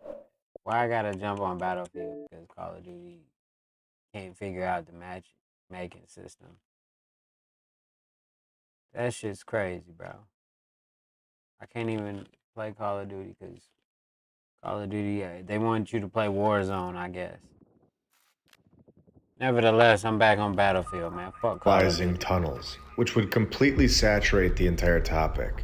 At the moment, we are not used to the tunnels being underneath all of our major cities. But after the Boring Company, or whoever else starts digging under our cities again, these tunnels from the old world are not going to be shocking anymore. It will be normal, where we know that it is not normal to have multiple layered tunnel systems from the old world. And in 10 to 15 years, I don't believe we will ever be able to go back to this point again. We have shown the caves in India, and then you can piece together Afghanistan as well, where this whole war was all about finding a guy in the caves, most likely destroying the old world caves in Afghanistan, and the tunnels, artifacts, and the rest that we have shown in episode 84, where the article closes out saying, after encountering the caves used by this group, which we can all read, in this group, in Afghanistan, and the rumors of Taliban. tunnels in Iraq. Al-Qaeda. The U.S. military took steps Afghanistan. to ready their troops, going on to say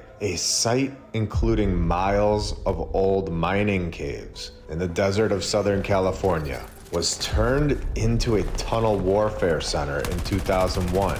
Miles of old mining caves in Southern California. Are we sure that these were not found before the mining took place? When they say gold rush, was this not a rush to find all of the old world technology, all of the old world gold? Before this research, I thought what we saw on the ground was basically all that there was to this place that we live. I had no idea that there were thousands of miles of underground structures in Chicago alone. I had no idea that every single city had tunnel systems, connecting palaces. I had no idea that the history told us that humans built underground tunnel networks, reaching 18 levels underground in the dark with a shovel. And we have been told that that's easy. It's absolute nonsense, and we are just getting started. Welcome to episode 85 of my lunch break. I hope you're all. We're gonna pause right here. At lunch break, I don't know if y'all subscribe, but check out my lunch break channel on YouTube. His shit is fire. Let me get a chance to let me get right for a second. Hold on. Let me try to get right at least.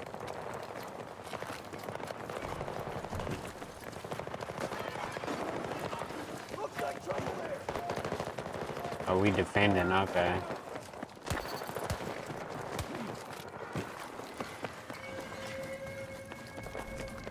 The alarm has been sound.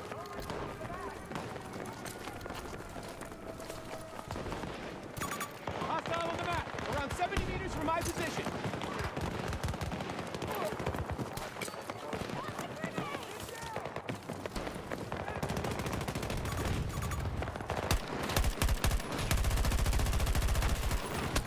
Damn.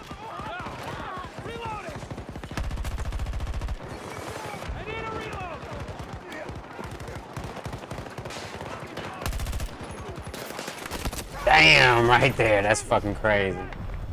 Motherfucker was right on top of the box, too. I need help over here.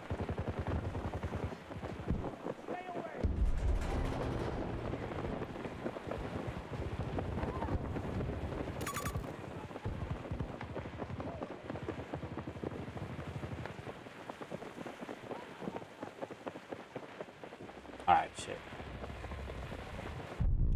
Trying to play Call of Duty, but that shit didn't work. I don't know what the fuck is going on with Call of Duty. Last time I tried to play it, I kind of got the same thing.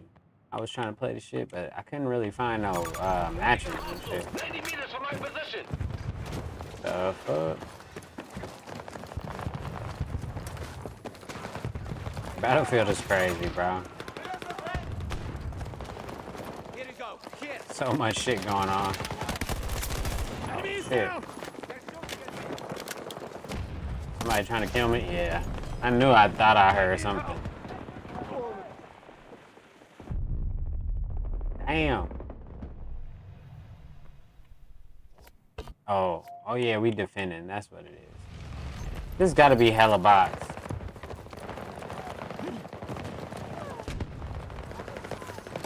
You are making this look easy. Grenade going out.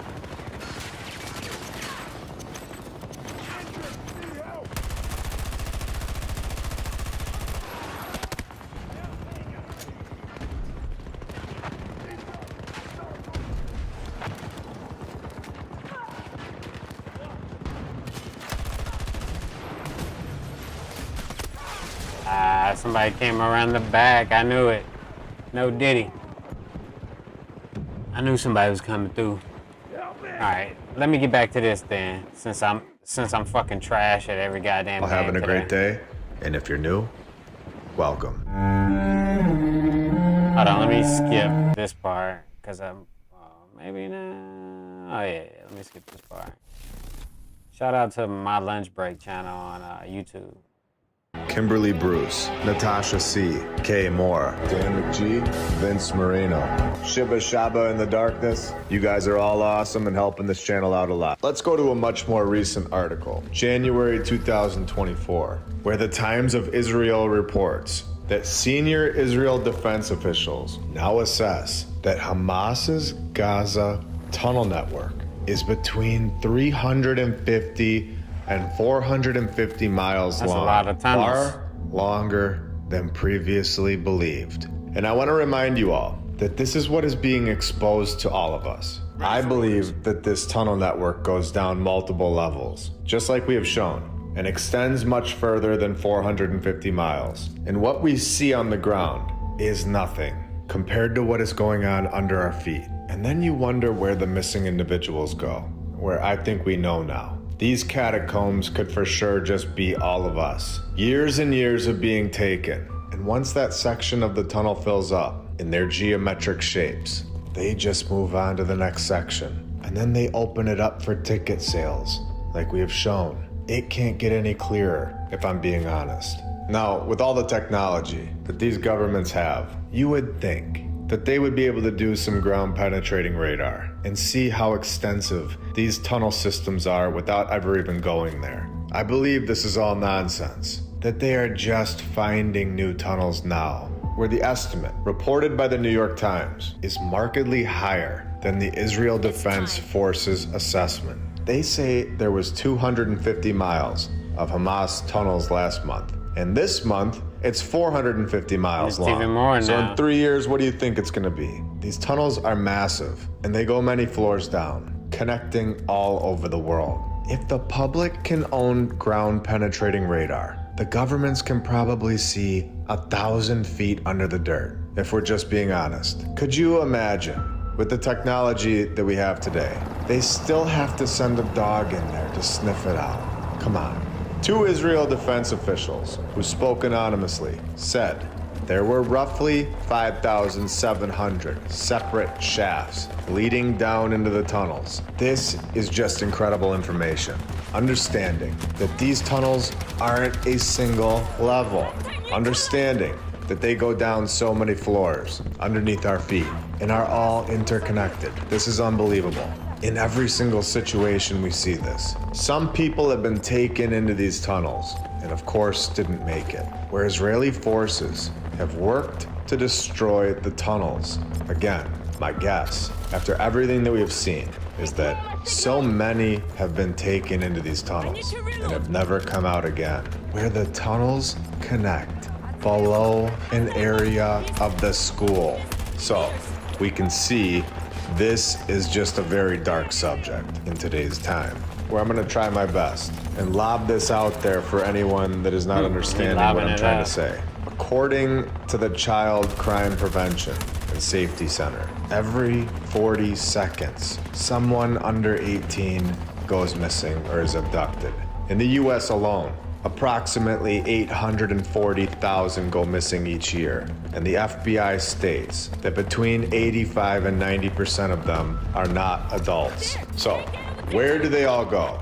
Information is very important. A triangle system, finding tunnels below the schools, below hospitals, below the place of worship, where we know that this is not singled out to one city. This is all over the world. There is not a single thing that I have shared today that you couldn't go and find yourself. These things are all available to the public. Putting the pieces together is what we are doing here. And in order to do that, it takes time and a team. And this is where you all come in. All of our Patreons, all of our badge members, and every single subscriber. All right, hold on. Before he starts pandering to his audience, my bad. I don't have an audience. Stopping anybody 100 feet below the surface. I'm a hater.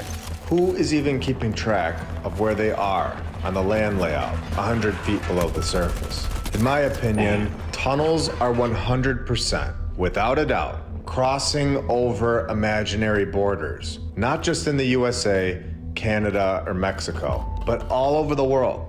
And this has been going on for years. And they are all aware of this. They know that tunnels exist and are openly sharing this information with all of us. So do you think that these tunnels in these cities are just stopping there? Of course not. It's all so interesting and shows how in depth this place that we all live really is and always has been. Again, we know that these tunnels are not just hallways. They are not a single level. An article written by BBC in 2020, where US officials say they have discovered the longest tunnel ever found on the border with Mexico, where this tunnel stretched 1,313 miles. The tunnel, of course, had a lift, rail tracks, where I'm sure the Chicago Tunnel Company had to get back into business and was hard at work. They had a drainage and air ventilation system and high voltage electrical cables. Again, in my opinion, these tunnels have been here for a very long time. I don't believe that our civilization are the sole creators of these networks of tunnels. Surely we have added to them, but I believe that this land layout that we all spoke anonymously said there were roughly 5,700 separate shafts leading down into the tunnels. This is just incredible information. Understanding that these tunnels aren't a single level. Understanding that they go down so many floors underneath our feet and are all interconnected. This is unbelievable. In every single situation we see this. Some people have been taken into these tunnels and of course didn't make it, where Israeli forces have worked to destroy the tunnels. Again, my guess, after everything that we have seen, is that so many have been taken into these tunnels and have never come out again, where the tunnels connect below an area of the school. So we can see this is just a very dark subject in today's time, where I'm gonna try my best and lob this out there for anyone that is not understanding what I'm trying to say. According to the Child Crime Prevention and Safety Center, every 40 seconds, someone under 18 goes missing or is abducted.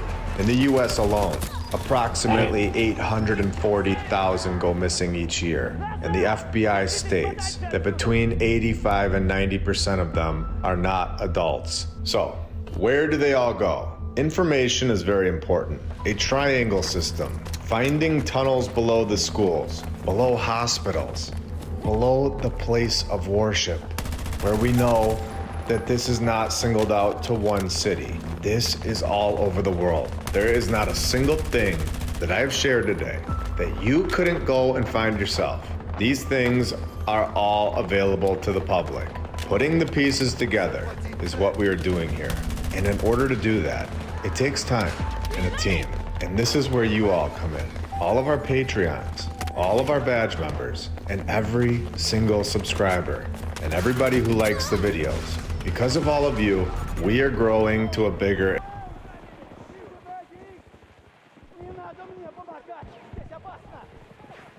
I really think that these tunnels are stopping at borders. Do you think they get to the border and say, okay guys, we hit the border between Mexico and the USA. This is where we have to stop digging. Do you think that that imaginary line is stopping anybody 100 feet below the surface?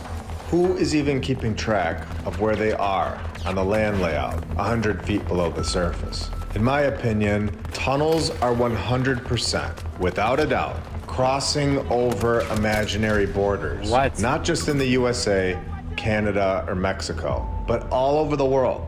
And this has been going on for years. And they are all aware of this. They know that tunnels exist and are openly sharing this information with all of us. So do you think that these tunnels in these cities are just stopping there? Of course not. It's all so interesting and shows how in depth this place that we all live really is and always has been. Again, we know that these tunnels are not just hallways. They are not a single level. An article written by BBC in 2020, where US officials say they have discovered the longest tunnel ever found on the border with Mexico, where this tunnel stretched 1,313 miles. The tunnel, of course, had a lift, rail tracks, where I'm sure the Chicago Tunnel Company had to get back into business and was hard at work. They had a drainage and air ventilation system and high voltage electrical cables. Again, in my opinion, these tunnels have been here for a very long time. I don't believe that our civilization are the sole creators of these networks of tunnels. Surely we have added to them, but I believe that this land layout that we all live on is filled with old world tunnel systems that connect That all of the motherfucking old shotgun dude buildings, came through. exactly like we were told in episode 80. My dad is the night supervisor at Marshall Fields. Maybe they have an opening. And they did. On some real shit, this shit, it's a bunch of sweats tonight, or Saturday afternoon, We know evening that these type tunnels are not just hallways.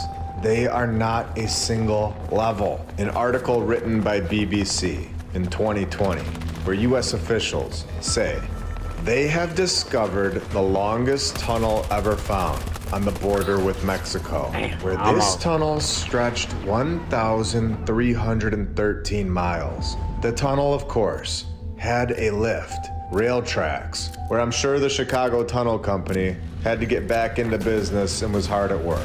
They had a drainage and air ventilation system and high voltage electrical cables. Again, in my opinion, these tunnels have been here for a very long time. I don't believe that our civilization are the sole creators of these networks of tunnels. Surely we have added to them, but I believe that this They land stacked layout up. that we all live on is filled with old world tunnel systems that connect all of the old buildings, exactly like we were told in episode 80. My dad is the night supervisor at Marshall Fields. Maybe they have an opening. And they did. And they did. There's water in the Pittsfield building, and Marshall Field, and the City Hall, and this place and that place. And we don't know where it's coming from. And I thought, I know. All those places have one thing in common. All older buildings, all older buildings, all older buildings, all older buildings that were connected with the freight tunnels still. They have been here all along from the previous civilization.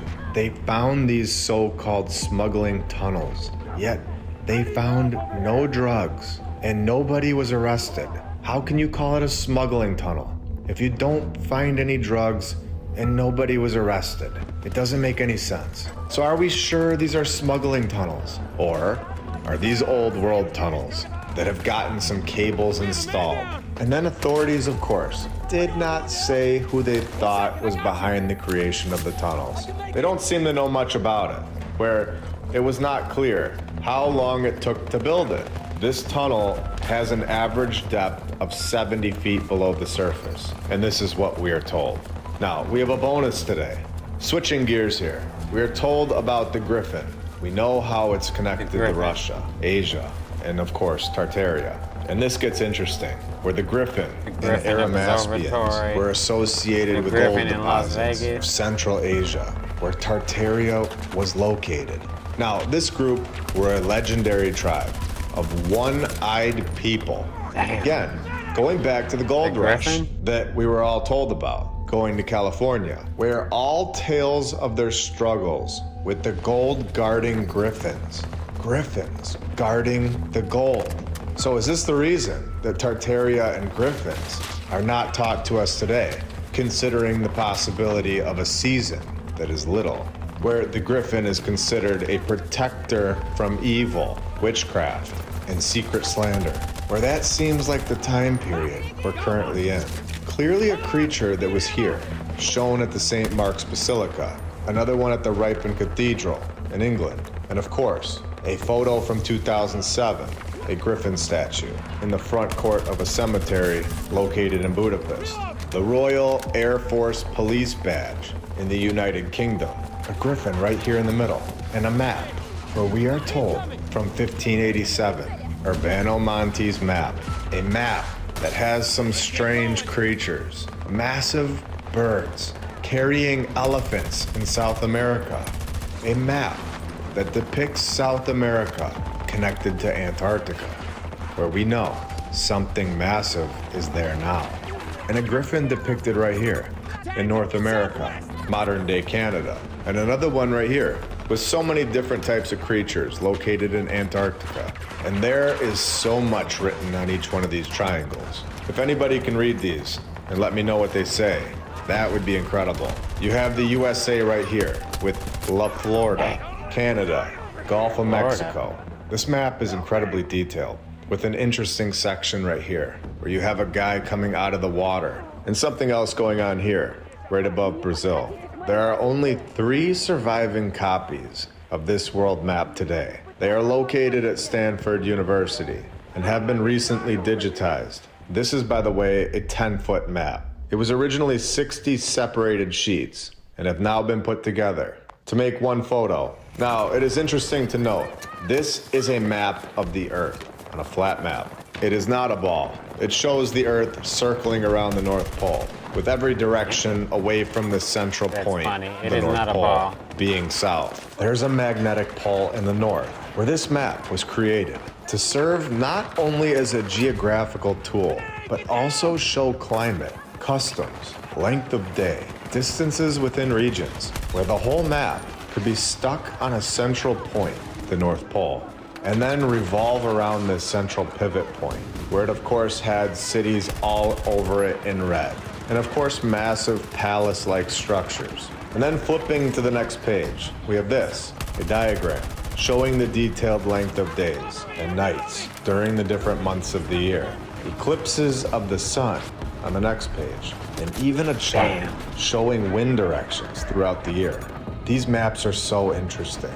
I could honestly look at them all day. And I'm gonna end this episode right here. I hope you all have a great rest of your day. Yeah, me as well, man. I'ma holler at y'all later, bro. I'll fuck with y'all in a minute. Shit's crazy, man. I can't beat nobody today. Everybody cooking today. Oh, I'm back. Hold on, shit. Hey.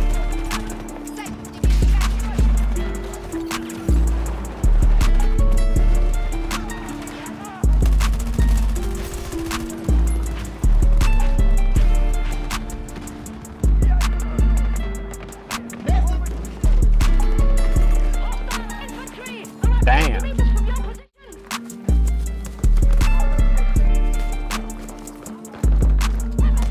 Oh, the fucking window. Getting cooked. Oh, saved again.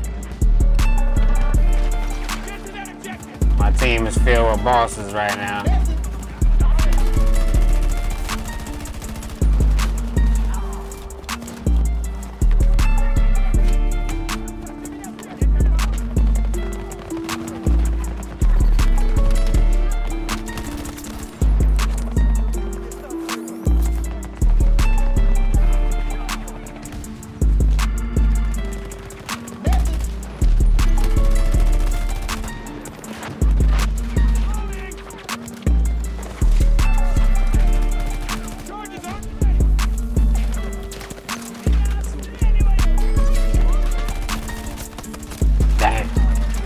Got dropped. Instead of stay down, but I haven't been able to do that shit. You know what I'm saying? No pun intended. I'm staying down, you know what I'm saying? 7 dizzles a wizard, my nizzle. Hop in the party? Who in the party?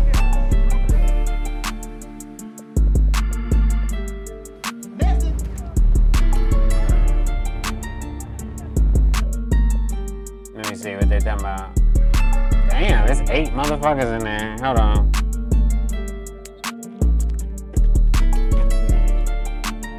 See if they talking about some shit. Hold on. Give me a second. Ah.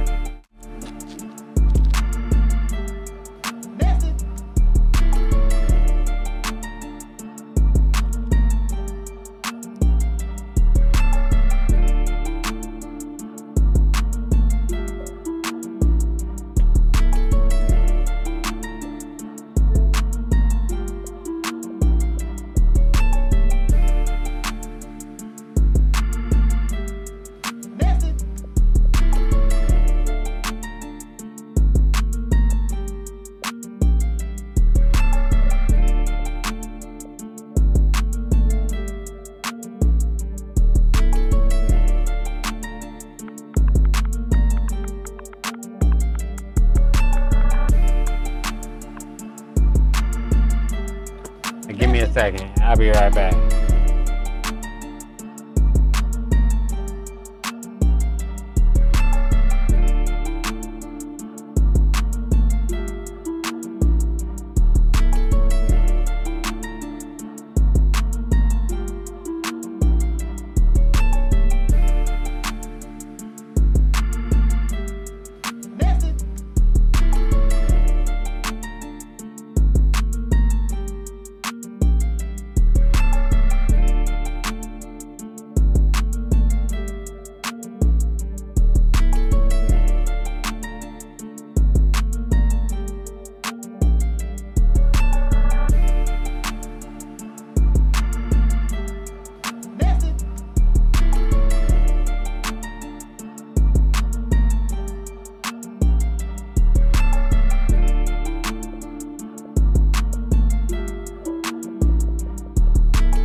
I'm in the same game with you. Yeah, I revived you a couple times, you know what I'm saying? Shit.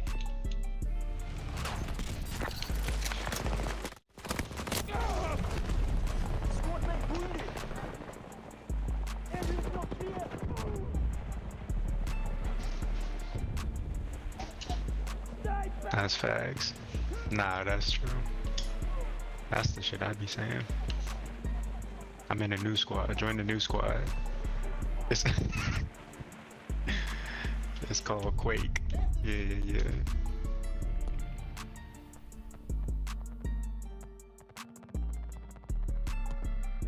More money, more bitches, all that shit.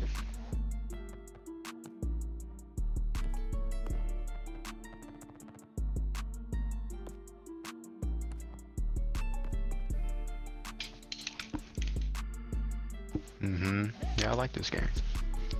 Cause I mean, don't get me wrong, after playing other games, I'm like, it's a little different and shit. I gotta get back right and used to it. I was about to play Call of Duty, but that shit wasn't loading up no games or something, so I was like, fuck it, I'm out. This shit crazy. This is one of my favorite maps too, with the water. This shit got the water on the floor. That shit crazy. The water? Yeah, they put the water on the floor. and then it be rising up a little bit and shit. They definitely put the water on it. They put the extra, they glistening, that shit, water glistening all over your body. Too wet. You know what I'm saying? They went out their way on this motherfucking map. They ain't had to put the water like that. Goddamn grass with the water. Sheesh.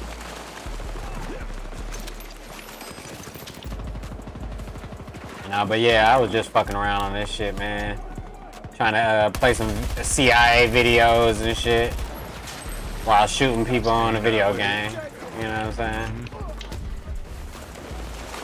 That nigga Martin was playing Call of Duty too. Oh, holy shit. I thought I had that nigga. There's two of them in there. But yeah, that nigga Martin, I think he playing Call of Duty. Or nah, he was with one of his partners or some shit like that. He in a Discord right now, but I'm in a different part of it called like bots only. It's just for me and the bots only, you know what I'm saying? It's fucked up. I know. I mean, he told me I got administrator rights. I can change shit if I want to, but you know, I ain't changing none of his shit. It's his shit. Martin. Yeah. I was fucking around on 2K a little bit, playing a couple different games and shit. I was playing last night at like 3 in the morning. I'm still nice. I be thinking I'm not nice no more. On 2K? Stop playing, yeah. I was finna play just a random rec game, but I forgot. That's what I did. Yeah. Just finna play for like a couple quarters or something. See what's popping. Oh shit, about to get cooked. I got me a little random rec point guard build since everybody likes to bring scores and shit. And just pass and move it around and shit and score when you play can. some defense. Yeah. Get buckets, and eventually they start trusting you. You know what I'm saying? You give them the ball, show some leadership. Right. I'm a leader of men.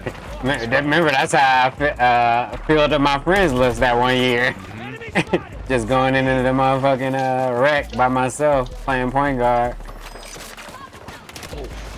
And then I met Lauderdale. Nah, just playing. But they are not playing up here. I know, right? Oh shit. Nah, it's been some sweats. It's been some sweats though today, all day, low key. I just been jumping in games, getting cooked, moving around. You know what I'm saying? I mean, I ain't taking this shit too seriously.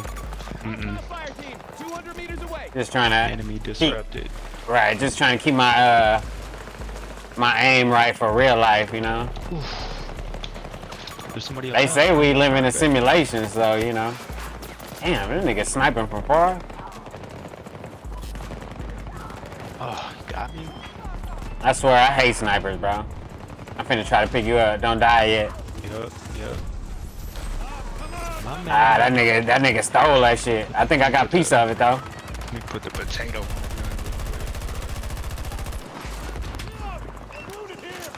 Oh shit. Wrong button. Yep. Yeah, we balling. Yeah, jumping from game to game and shit, trying to figure out like the speed, all my settings and shit. That's the only thing. But this shit, Battlefield, is. I ain't never tried to play this shit like to be the best or shit. It's too much shit going on. Oh, drop 2 of them bitches. Oh, they added some new settings and shit for like what's the name? Like auto parachute, and a couple other settings and shit. Yeah, like every update, especially the big updates, I go in and check my settings and shit, cause they be changing shit. And I can't remember what other setting I changed, cause it was like a quality of life setting that made the game a little bit more fun. Oh, to just when you about to die, or when you dead, you could just press A once instead of holding it to die all the way. Or press X once to stay revived, like type shit. Got you. That's a good little thing. I normally be playing solos with the like vehicles and shit so I can have my dog.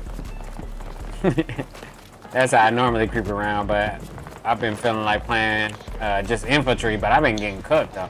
Nigga been working on this shit. Damn. You get off the game for like a motherfucking for like a week or two, a month. On your ass. Oh shit, they over here. Damn. I think you gotta like hold press start and then hold the start button again, and then you can go to controller, and then it's like right click the global on foot and all that shit, you know what I mean? Yeah, they got a lot of controls in this game. It's basically a PC game, so yeah. You already zoomed your ADS shit all the way out? Not your ADS or whatever. Yeah. No excuses. That fucking sniper about to get me. I knew he was gonna get my shit. You're like, nigga, don't even try it. Got me a little drip. I was playing the other night and I was playing a hella bot. I was running around thinking I was Rambo. Now I realized I'm just playing with hella bot. Oh, why your shit green? Cause I'm like that. Hold up. Ah, so you got some. Like that. You got some. You know. Shit. Yeah, I'm about to say you done put some actual currency in the game or something. just cultural currency. Yeah. Just 'Cause my that cultural shit, currency and shit. that shit green. Mhm. Where these niggas at, bro? Oh shit. Everybody playing snipers and shit. Oh yeah, hell yeah. Killer in this game. Like that. Nah, this is definitely one of them games, bro. And they finally tightened this bitch up a little bit. I got C4. I don't even really need C4, honestly, but the draw distance in this game is so far away. That's like, cause sometimes I get claustrophobic playing Call of Duty and X Defiant and shit. Everything too close. I be feeling like, why the fuck a nigga even have a sniper in that game? For real, like. And then when I get killed by one, I'm like, nigga, I don't like that shit. Damn.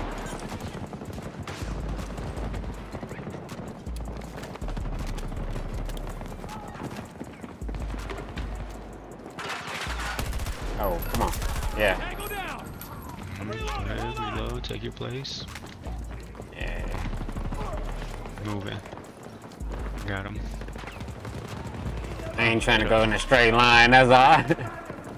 Motherfucker. Oh, they in the corner over here. This bitch ass nigga in the corner. You right behind his ass. He don't even see you. He hiding in the corner trying to get it. His little 10-15%. Your back. Yeah. Bitch. I had him shook though. Down. They up top. Alright. Yeah. I just went up the zip line. Oh. I went up zip line, parachute on the top of the submarine, cause my shit auto parachute now, so I'm still trying to get used to that shit, you know what I'm saying? And shit. You just jump off the cliff and you alright. Zip line. Oh, where the fuck? I'm trying to go up the zip line. Oh, D1.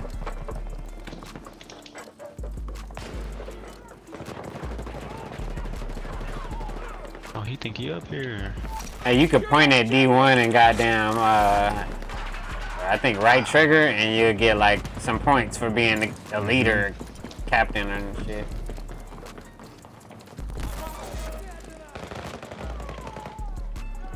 They ain't gonna switch you to leader though, you know what I'm saying? Cause I'm already doing that shit. They be trying to though. If the nigga ain't doing it and you doing it, they'll switch you in the middle of the game to the leader. That's tough. Damn, fuck. That's tough. Whoa, where this nigga at? Oh, he down here now. What the fuck? Oh, he ain't see that. That's funny. Nah, it's almost like they sped the game up too a little bit, low key. You figure good. Yeah, definitely. They definitely did something. Oh yeah, who got the drone? I be forgetting all the little abilities and shit. I be playing with one nigga the whole time, all year.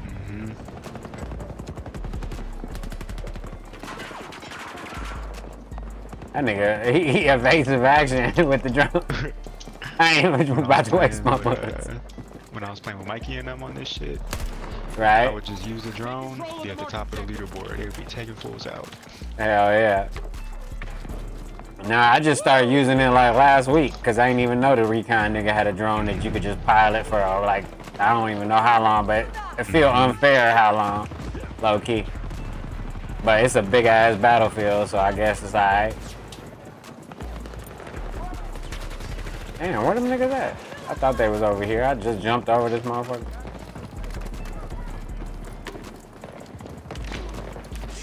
Yeah, it's crazy though. This game is definitely a lot bigger. I can't wait for the next one now. This game made me a Battlefield fan. I didn't even like Right? it at first. Nah, yeah, the next one gonna be fire. I mean, low-key, in a sense, all of them low-key be in their own way kind of fire, you know. Even Hardline, I still like that one. Hey, bitch, you right on top of me. Revive me. Even though in the grand scheme of things, I probably didn't play it as much as I play other Battlefield titles and whatever. Damn. Whoa. Oh, you can make some shit happen in this game now, you know what I'm saying? Be moving and grooving on this bitch. That nigga got a wingsuit over here. Enemy spotted! Northeast! Yeah, we still on your ass, bro. Oh, that nigga tried to go up the zip line. Got dropped.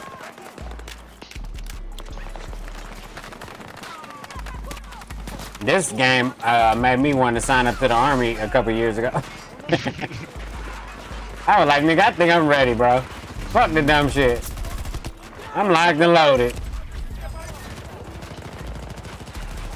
If your third eye was open, that's what it was doing. Yeah, I was ready I to. ain't gonna talk about that. I was ready to bring some democracy, you know, to foreign lands and shit. After playing this shit for a few years. Everything is a threat to our democracy. Wake up, wake up, wake up. I know, right? That shit crazy though, but the funny thing is though, I said fuck it, I ain't gonna join the army or the army. I goddamn just gonna buy all the guns and keep them for myself. I got my own militia starting. You know? This I'm gonna be out here Fuck eventually it. fighting for the Don. You got to, you know, cause or Carmelo, either one. I was in North Carolina. That nigga Carmelo, he doing it big out there. People be talking about him and shit. He got the little Tesla truck riding big. Best one in the city. Riding big. Riding big, nigga. Oh shit. God damn, I'm on fire. Yeah, Carmelo Anthony. What are you talking about? He lives in North Carolina? Nah, I mean, he went out there with Jordan. Oh, okay. Jordan out there too. You know, with the Charlotte Hornets and shit. I was out there for a minute and I was like, y'all nigga, it's nothing but rich niggas. Ah, this nigga over here. I'm from North Carolina. You know what I'm saying? That nigga was riding horses in downtown. That nigga was riding horses in Walmart. I said, goddamn, this shit crazy. Country backwards, nigga, but they was cool. They was nice hospitality. You know, moving and shaking, proselytizing, evangelizing. You know what I'm saying? Yeah, okay. Goddamn, you know, I was campaigning. You know, Okay. just some more of it. You know, I definitely did that. I passed out around like $200 to homeless people, less fortunate motherfuckers. You know what I'm saying? I said, get up on your feet, you know what I'm saying? Pick yourself up by your bootstraps. That's the American way, that's what they say, you know what I'm saying? But nonetheless, they looked at me like I was crazy, but they took my money, you know what I'm saying? But I told them read John, you know, in the New Testament and get some holy, you know, scripture in them, you know, the gospel. Tell people. Yeah, you know what I'm saying? Straps, yeah. They be saying that shit. I don't believe in it, but you know, goddamn. That's why I'm passing out money, because your bootstraps might need a couple $100. You know, you might need some new straps for your boots.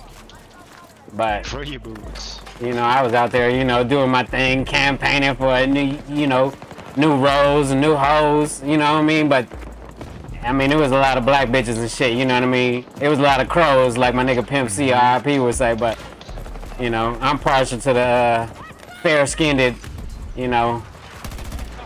So, you know, for me, it wasn't really, yeah, it was a lot of crows out there, you know what I'm saying?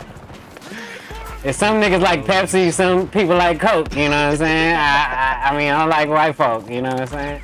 If it wasn't for white folk, man, niggas wouldn't be, you know, I mean, I swear to God, niggas wouldn't be shit if it wasn't for the motherfucking white folks, man.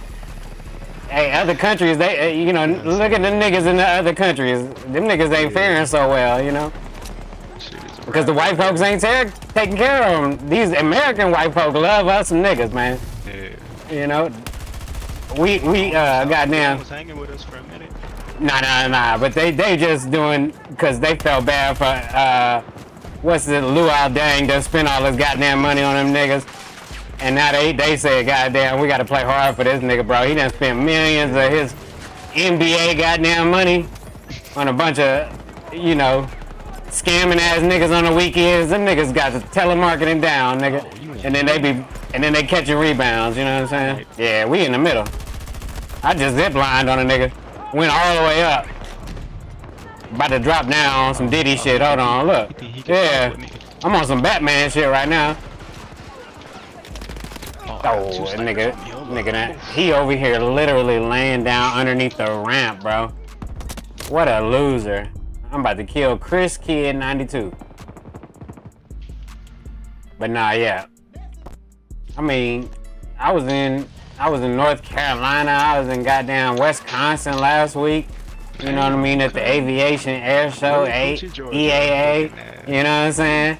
I'm trying to really, you know, solidify the game for the lames, you know what I'm saying? For the niggas that don't understand it, you know what I mean? If your game goofy, you know what I'm saying? I'm really out here, you know, cross country with it. You know, but in the meantime, in between time, I like to, you know, relax and play a little video games and shit, you know, and enlighten my mind on some, you know, philosophical game, you know, some, you know, exactly. You got to stay out of the trouble because it's easy to get involved, but it's hard to get out that motherfucker, man. And that's the word. But nah, yeah, nah, man. Trying to get this money, man, you know, that's the only real reason a nigga anywhere, right? Facts. If you ain't trying to get no money, man, I really don't want you around me because you probably think I'm a lick. You know what I'm saying? Yeah. But shit, nigga. That nigga, hold on. I'm finna fuck with Martin real quick. See what he doing. Hey. What the hell is he doing? Oh, he just in a regular party. Going back to my room, nigga. My room was chill. But yeah. Now I'm in Discord and shit too. Streaming and I be streaming on TikTok sometimes, but one time I streamed on the last time I streamed on TikTok, a nigga said I had cute lips or something like that. And I told him, you know, repent and give his life to Jesus Christ. And they banned me, so I was like, man, fuck TikTok, you know? Them niggas could kiss my ass over there. A nigga could sexually harass me. No, a nigga could sexually harass me. And I essentially gave him the gift of kindness by, you know, giving him grace, by giving him the gospel and telling him to repent and give his life to Jesus Christ. And it is a compliment, but at the same time, I could feel the way I feel like feeling, you know what I'm saying? So I felt like it wasn't no goddamn compliment. I felt like the nigga was playing with me, you know what I'm saying? On some sex play type shit. Said, so. damn, nigga, them lips, it's lipping, boy. I didn't disagree. You know what I'm saying? My shit be alright though, you know what I'm saying? I tell him I use water. That's it, man. And he said, what's good, he soft lips? Yeah, I know. I said, you know, give your life to Jesus Christ. And they banned me for like some shit, you know what I'm saying? I was like, man, goddamn, bro. Normally I would have crashed out on the motherfucker, but like. Yeah. Did you lick But I was trying to. I probably did. Unbeknownst to me, you never know. You know what I'm saying? I'm just doing me. Yeah. The lip, you know, I don't know. So, shit. If he wanna, you know, do his normal shit. Yeah. Sometimes I can do it, like control it, but they be dry sometimes, you know what I'm saying? Yeah. Other times it be dry. You gotta lick them hoes, man. And if a nigga saying some weird shit about it, I'm like, come on now. I don't use no Vaseline and all that old homosexual shit. I'm heterosexual, so I might have to lick my own lips. That's a real nigga do. If you in the jungle, you ain't got no lubricant. Yeah, you ain't got no lubricant. You might have to. You gotta do what you gotta do, man. NASA know they drink their own pee apparently. Let them tell it. That's what they say. Oh, I ain't got the what's the name on me. I thought I had the C4. I'm finna blow the hole in the wall. God damn it. I got the ass. What the fuck? Do I got smoke? Oh, I got smoke with this nigga, huh? Put on my shots real quick. That nigga popped out and killed the nigga real quick, bro. I ain't gonna. Hold on. Oh, that nigga really moving. He slid on the ground and everything. Yeah, he the other nigga slid, that nigga ran through with a shotty. That shotgun go crazy. Yeah, nice try, buddy. But you gotta be on the map for that shit to go crazy, dog. Yeah. And shit. I don't really be playing like a play style, like, you know what I'm saying? I get my AR, I run around like in real life because on some real shit, nigga. I got a shotgun too. Yeah, cause I got a shotgun too. I got the 12 gauge. You know what I'm saying? But on some real shit, if a nigga really run up to my domicile, I'm probably gonna pull out the AR. You know what I'm saying? Or the 22. You know what I'm saying? With the suppressor. You know what I'm saying? Cause we don't call him a silencer. Niggas don't say that shit. That's, like, lame niggas say that shit, bro. But I might have the suppressor on it, so you wouldn't even hear. You'd be just, next thing you know, you'd be at the upper room all of a sudden, talking to God. You ain't even know it, you know? You be fixing yourself a sandwich, comfortable somewhere, you know, on the beach, and realize this shit ain't reality, nigga. I done passed away somewhere along the way. I am sniping this shit right now. Oh my god. Yeah, at this point. This is how I felt earlier today. At this point, you might only have to be able to snipe because running up right now ain't the shit right now. I just hate sniping though. But we stuck like a motherfucker. I keep putting beacons down now, bitch. And we ain't moving up. We usually move up super late. And then take 1 and 2 real quick type shit. Let me get in there with you. Nah, you good. Oh shit, that bitch ass nigga got away. Bitch. Oh shit. Put my shit on real quick. We could probably get A now. A1. I should get my C4 so I could just blow the hole in the wall. Oh, he in here too. Yeah, he in here with hella health, that's all. Yeah. Hey, they got a beacon right by my dead body too. Yeah. Hell yeah. Green smoke and shit. Wait, you get that shit by reviving hella niggas or something? Yeah. I think they said you gotta have like an 80 body count or something like that. Yeah. Minimum. Hell yeah. Oh. This bitch got the recon, so she can see through walls a little bit. She got a wall hack type thing. But it don't work. It ain't as OP as it was when the game first came out. Really, I didn't even play with it like that. My build got aim pot? You got some shit. I'm pulling back up. Hold on, let me see. Oh, I don't want to go there. Mark A.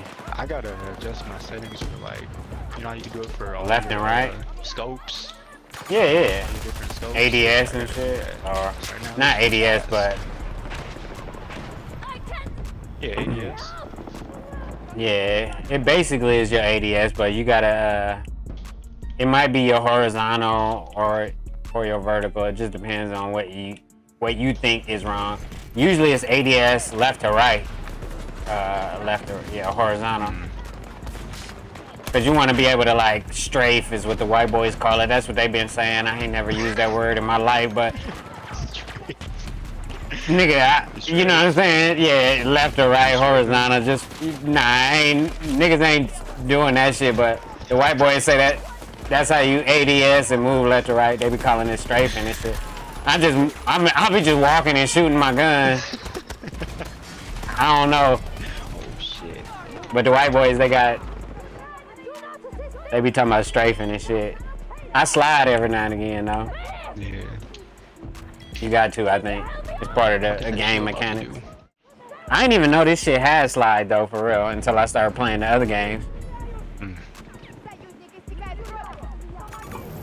So like I said, I don't really play Battlefield like that.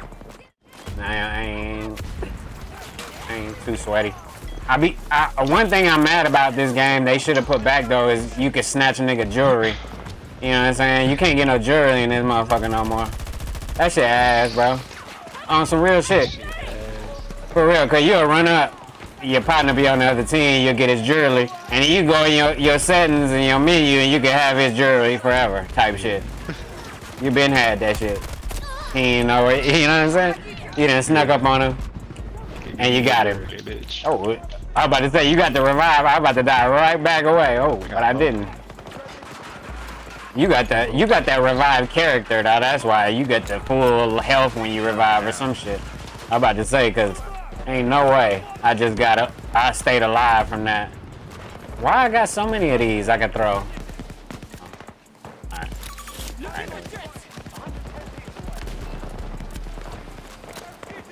Yeah, we moving, low-key. I was playing this shit earlier. Nigga wasn't moving at all. I was like, man, fuck this shit. I'm done. I'm out of here, bro. Oh, my ass. He's on my ass.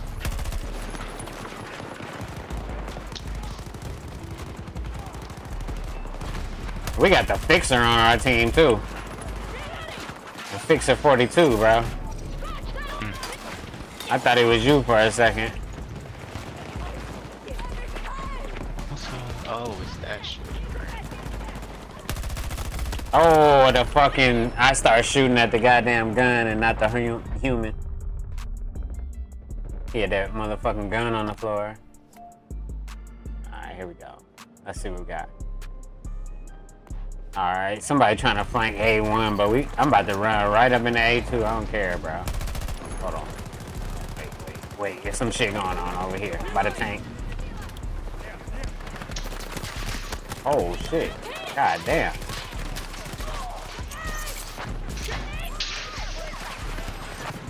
Little smoke.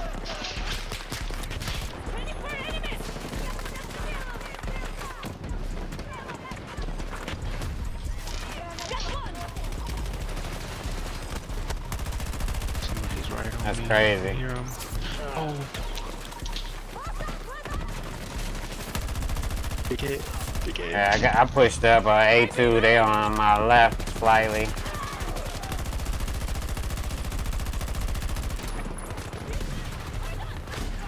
Yeah, that nigga pushing. With bro. Oh.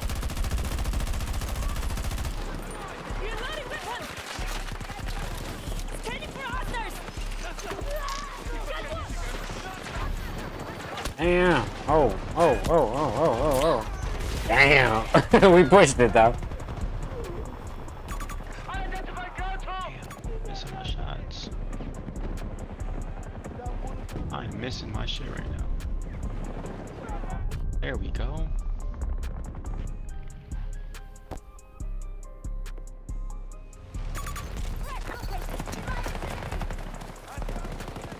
A2. Damn! I missed hella shots right there. It's a group of motherfuckers right there too. Yeah. Looking at him. They all over that shit. That's crazy. A1 got taken back, so some people going back there, but we'll just stay at A2. Fuck it. I have to get better angle guide. Yeah, that's what I'm looking for right now.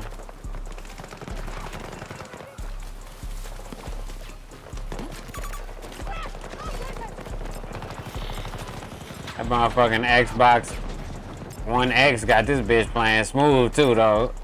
You know what I'm saying? Even like low, you know, because it's only 60 frames, but like this shit's still smooth.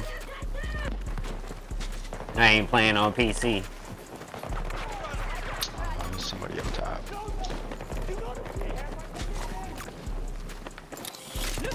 It's definitely on somebody on the roof, huh? Hold on, let me see. Get up there. Oh, it's hella niggas going up the ladder. Fire this shit real quick. What? Hey. Yeah, they got his ass already. We got A2, but some of us got to go back to A1, but not all of us. I think they will. If we all go back, we'll lose this bitch so fast. Oh, a sniper all the way up the top on the NASA building.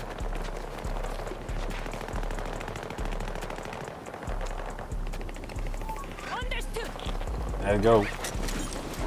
Auto fucking parachute. That shit's not too bad. Movement god. Oh, a sniper. Could have left. Damn, somebody need a revive, bro. Who dying over here? Oh. Oh, fuck. Teammate. Oh, it's two of them over here. Ah. He got him now. I think he gonna get me. Nope, he got blasted. Oh, that's you. Oh, no, that's... we got another squad member. Oh. Yep. Yeah. Alright, that nigga trying to push. Oh, shit. Damn, almost. We far to the right of A1, but it looked like we running out of the resource. We only got like 65.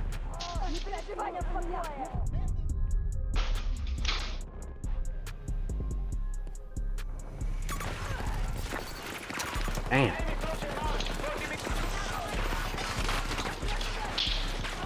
Alright. Ooh. The ACWR. I like when Battlefield used to use the real names and shit, because right now it's like trying to figure out the fucking names of the guns. Because they be having fake names and shit. Oh shit.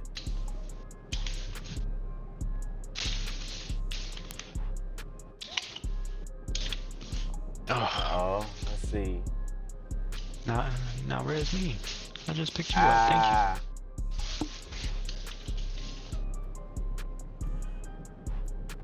Where that? Oh, there you go. You at A1. Like the sauce. We finally got the motherfucking whole thing. Boss, but yeah. No diddy. No diddy. Ah, they trying to kill you. They see a medic and you be the first one they want to shoot. Can't hit me though. Movement god. Gotta smoke it out once we get a little closer.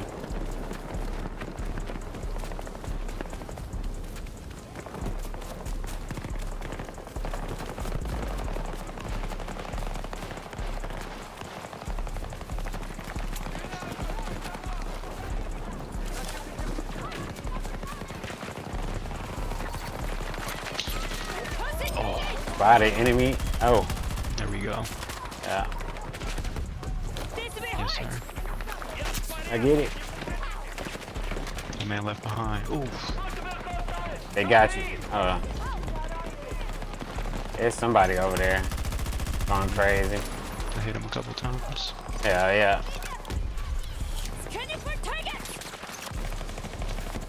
I'm finna run over there. Ain't got shit better to do. Ooh. Oh. Couple of them down.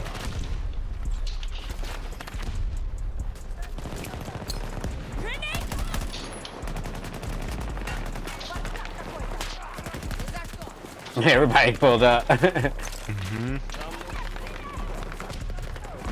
Alright, they all over there. I just mark them all over there at the NASA base. I see a hostile fire team. 110 meters.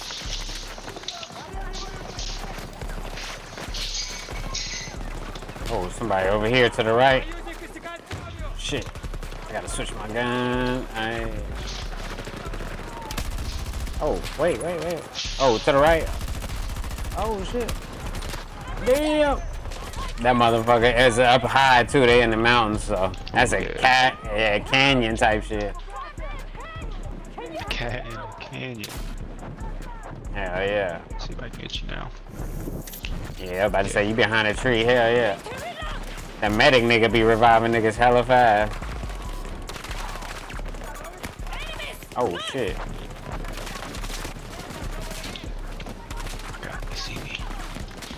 This motherfucking canyon is ass.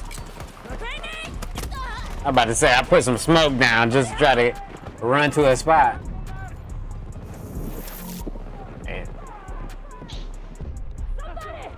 I'm about to say, don't get me. It's in the middle of the street and shit. Ooh, somebody made it past. One of our squad members. He in there. Oh, they got a thing in there. Pause. Yeah. We in that bitch. We own the motherfucking rocket. Oh, he thought he was.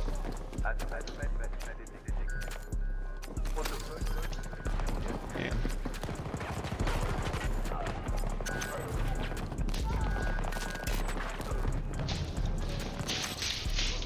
This nigga done found like a sneaky way to get in here or something. I don't know how the hell he did this.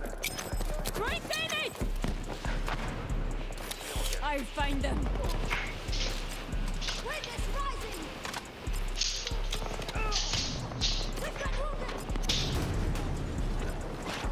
Somebody just landed up top.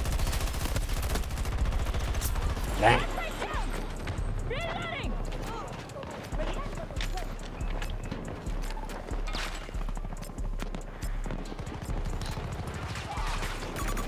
Oh hell yeah, it's people up here now.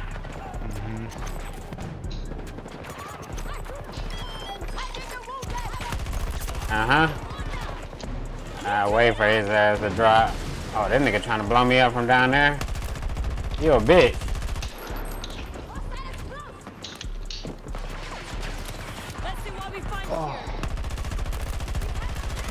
Oh, somebody got up there and got me in the ear. He walked up and hit me in the ear. Damn. Next, they're all the way in the back now. I was about to say we were in that bitch for a minute though.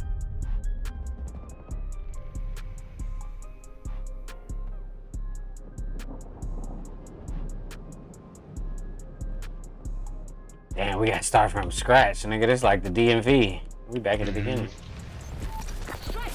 Do you have the filing papers we need? Nope, we gotta start from scratch then.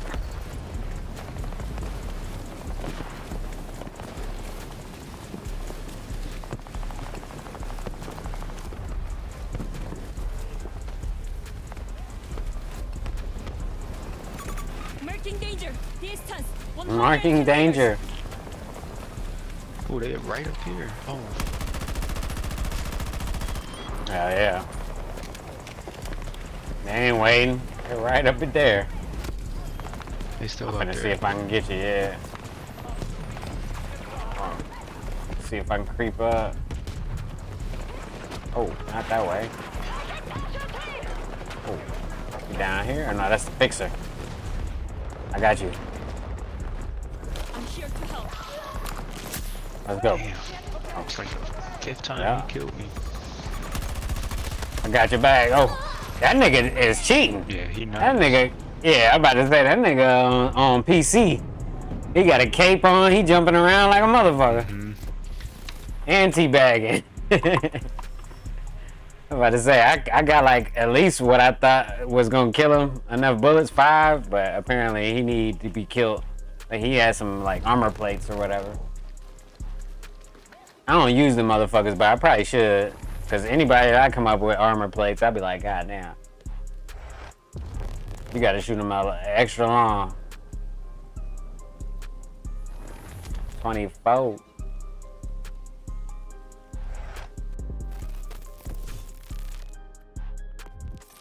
Sheesh.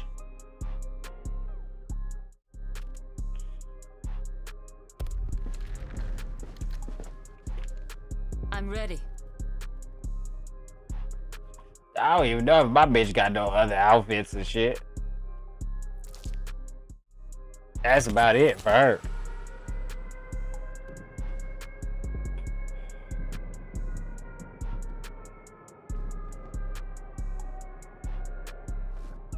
That nigga Mike Wang tweeting and shit. Fuck out of here, bro. Well, I kind of like this map though.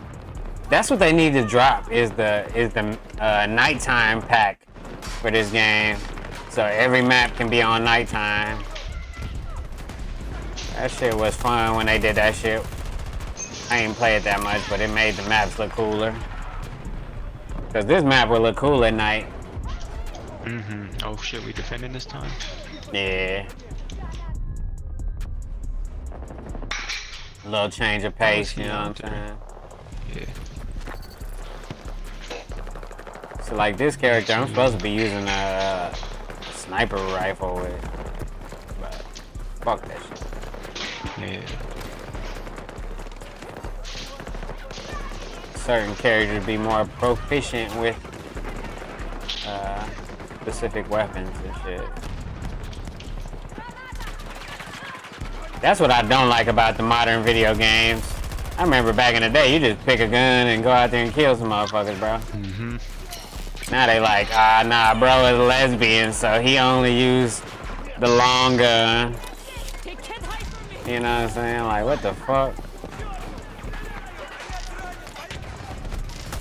Oh, I ain't see that motherfucker till it was too late. That's a good hiding spot in between them little two barrels. Or like gas containers or whatever. I didn't hit him. Nah, we got two motherfuckers on our team playing all the way at the back, so you be alright. Oh, I got two snipers looking at me. Yeah, that's not good. Wow, that's crazy.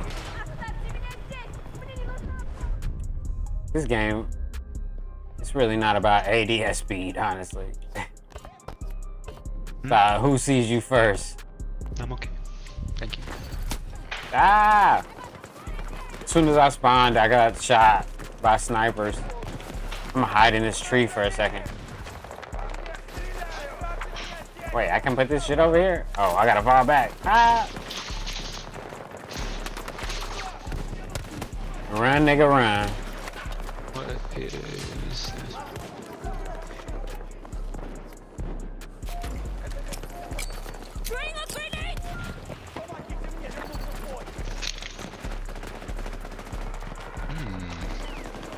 Yar.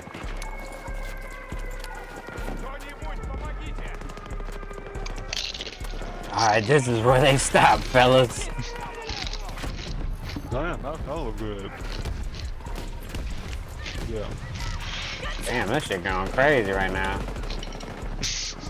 I had to back up a little bit, shit. Oh, I see some niggas. You ever had pickle chips? Pickle chip? Yeah, I fuck with pickles and like chips. pickles. Nah, I fuck with pickles and chips, so yeah, I had them before. Oh, wow.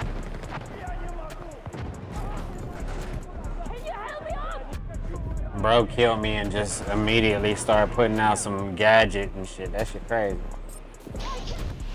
There we go. That's what I need right there. Damn. I was about to say, that gotta be AI. What, think about your pickle, hatred? You gotta reconcile your pickle hatred because that chip changed your life or what? Damn. You like, damn, that's what pickles really be tasting like? And they have an epiphany, a religious experience at the moment. That pickle chip, man. Oh, hell no, that nigga trying to kill me. I mean, I'm telling you, that vinegar, that shit purified meat for centuries, man. You know, that shit is magical. That shit is different. Yeah, yeah. I like vinegar chips and, you know, pickle chips and shit. I love No vinegar. diddy. Yeah, yeah. Dang. It's definitely up there on the list of things you need, like salt and water and you know, air and shit. Oh, that nigga got taken. Oh. Ooh. Got me quick too. I'm still playing like I'm on X Defiant or some shit, you know? Oh, that's what they've been doing. They hid the motherfucker in there. Bro, he had that shit. He knew exactly where it's at. Nope, don't follow me. He said, never mind. Change your plans. Oh, the nigga. That is a different chip. They right here, right next to me, low key. What brand is this? How do I support it? I need to support this brand. Right? I need to know more about it. Stream sponsored by Kettle Chips. Oh yeah, kettle chip too? Oh yeah. I like chip. I don't eat them very often because I like them. I just got behind like 4 people, didn't kill none of them. Yeah, it should be like that sometimes. Oh, I strafing. Nah, you got the strafe. You got the strafe a little bit more, cause the white boys be strafing, and that's how they kill niggas. Now I need to find out if that's a real word. You just like woke me up to how stupid that word sounds. I mean, it's been stupid ever since I heard it. But I'm just now speaking on it, you know what I mean? It took me like a decade to say that strafing sounds stupid, and when white boys say that shit, it sounds stupid too. Just say you walking left. Repeatedly with bombs or machine gun fire from low-flying aircraft. Yeah, I know it. Yeah, and that's what they be talking about. Exactly. Exactly. They just said, you know what? We gonna use it for every goddamn thing. Nigga, I was strafing. No, you wasn't. No, you goddamn you alive, motherfucker. You say what? Nah, you was strafing. Nah. Nah. That's what they said. They also be doing. Words, huh? Yeah, exactly. Cause I remember when I was young and they was skateboarding. They talking about they doing a 180. Nigga, you just flipped around like a faggot on the board, nigga. That's it. And now you talking about you did a 180 or this old nigga. Stop it, bro. They be making it sound like it's way cooler than it is, bro. You know what I'm saying? That's just my opinion. Strafing. No, you jumped. Nah, you just jumped on the curb, bro. And then you want to call it a ollie, and that shit sounds just as faggotish or gay, you know. But nevertheless, if that's, I mean, but they don't got that much shit, you know what I'm saying? So yeah, they be trying to make it sound like the shit they got sound like it's cool. Yeah. Nah, that's weak. They be putting extras on it. Niggas strafing, bro. You just walk from left to right, bro. That's it. I mean, let's be honest, bro. I mean, if you want to strafe, we'll say that too. But for the last 10 years, that shit been on my mind, but I just ain't said nothing.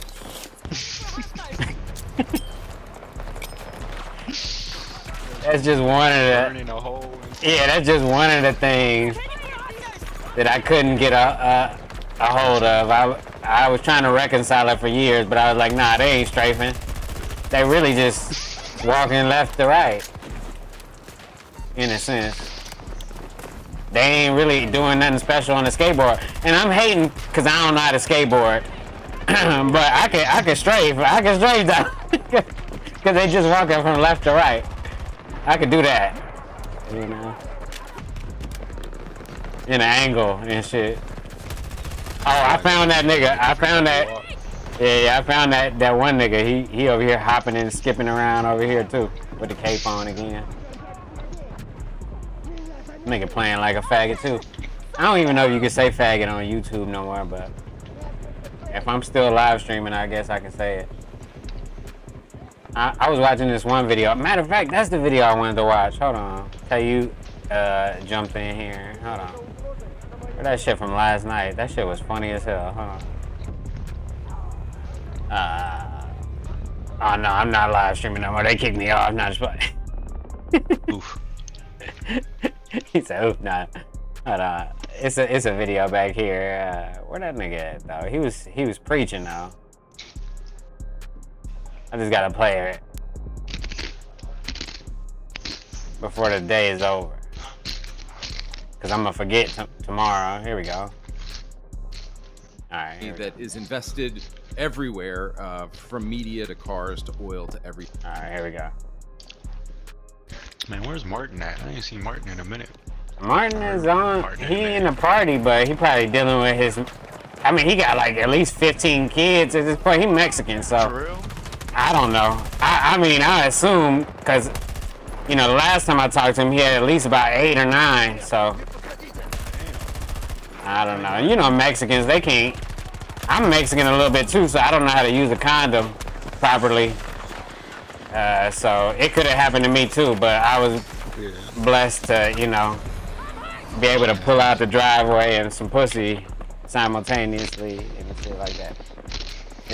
They not mutually exclusive or whatever, but nah, I don't know, he doing something. I'm in the motherfucking Discord right now with two of them niggas, Chop and Martin, but they both on mute or something. I think they on mute. Let me see. Yeah, I think they both on mute. Cause I'm the only one that got the mic moving and shit, the green little shit. You're the only one that got the mouth. Yeah, the mouth moving and shit. Them niggas, they quiet. I'm sure when I leave, they be talking again. They probably was talking before I got here, but maybe not. Oh. Get down! Reloading! Multiple enemies, 150 meters away. Nah, I just be jumping in here. If Martin in here, I usually let him do his thing, cause you know, it's his shit. You know what I'm saying? But I just jump in the bot one and chill and shit. Hey guys, this is going to be a short video. I just have to get some stuff off in case they don't want to hear what I'm doing. Type shit. BlackRock is a $1 trillion investment company that is invested everywhere, from media to cars to oil to everything. And yet they keep saying that they're pushing for diversity. You know, they've got these ESG scores that they're pushing. They say that they're all about diversity. They're pushing for diversity. But have you ever wondered why they keep emphasizing our differences? Like, if they really want us to come together, wouldn't you, in order to make people come together, you downplay differences. You don't emphasize differences. But instead, what they do is they have ESG scores, they hire diversity training coaches and you too, to go into these companies to emphasize our differences. The way you get people to come together is by de-emphasizing our differences. Oh, almost got to get us to come together. So I just want to first point out that how strange it is that BlackRock keeps emphasizing our differences as a culture. Oh, there goes. And so one of the things that they've done is they've taken a group like the LGBT group, fast which is only 3% of the American population. I think I got him for you. They have put them. Oh, I can't shoot. I started shooting before my gun finished reloading. To come together, not in order to minimize our differences, but they're emphasizing the things that make us different. And so, and if you don't think that there's a satanic tone here, you said there's all kinds of alignment. You said what?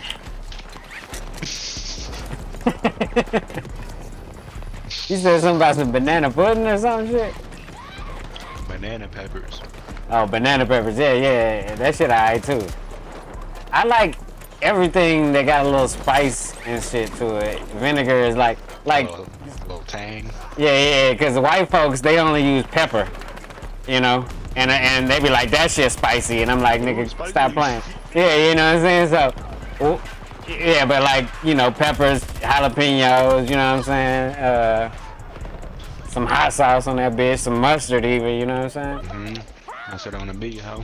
Yeah, these motherfuckers put mayonnaise on every goddamn thing and then be like, like, right? That shit good, right? Nah, like, nah, bro. I mean, I like mayonnaise too. It's really just bone marrow and fat, to be honest. But, yeah, exactly. But, you know, I'd rather have some flavor. But, it's a binder. Yeah, but, you know. White people crazy though. Alignments between devil worship and Satanism and the LGBTQ movement. On the right here was just something. This is random. This dude on one. Hold on.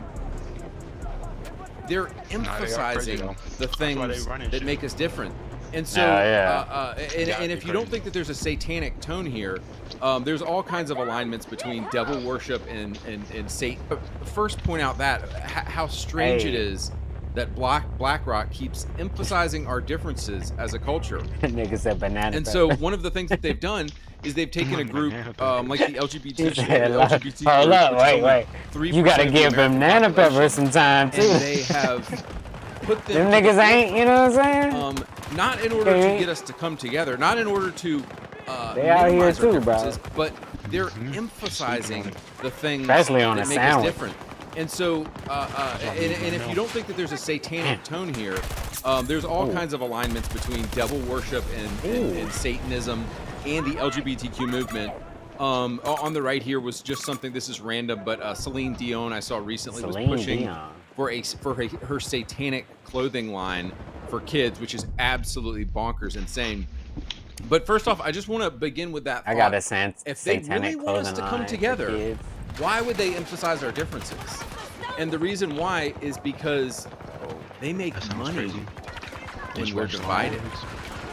They make more money when we're divided, and we can't. And the big number two reason is that if they can keep playing us off. Did you watch the legs? Nah. I still ain't watched it yet. I was actually gonna go see Deadpool today. Somebody told me. Oh goddamn! I just fucking. Somebody told me that that it was like not that scary, but it was like spiritual or whatever. I don't know, however they tried to explain it. You know what I mean? Mm-hmm. But and then somebody else was like, "Did it have jump scares in it?" And then the dude was like, "Yeah, of course it had jump scares in it." And I was like, "Oh, okay." But yeah, nah, I'm pretty sure I'll see it in like another week or two because, you know, I torrent everything because I'm a pirate. So That shit was fire. Yeah. Like right now I can watch Deadpool, but I don't want to watch like the subpar version of it. Oh. And probably the Long Legs movie too, but I was gonna go watch it at the movie theater when you told me, but then I was in Wisconsin and the movie theater they had you know, I didn't want to actually, no, I didn't want to go to the movie theater. It's really small. Yeah. It's depressing and shit. It looked like somebody committed suicide. It's definitely a murder or two happening in that motherfucker, like back in the old days or something. Damn, come on. Oh, that motherfucker. That'll feel crazy though.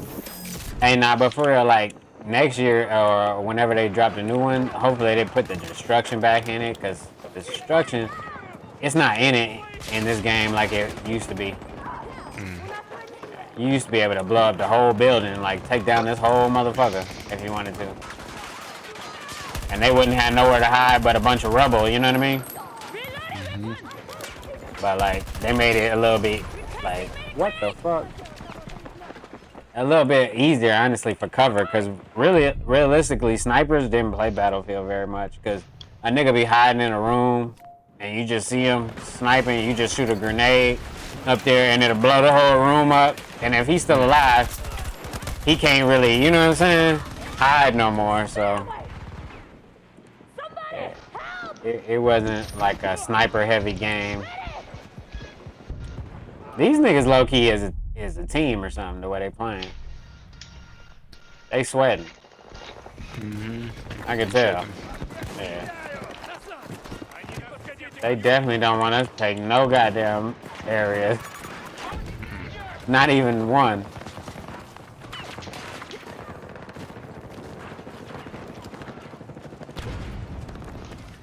Motherfucker.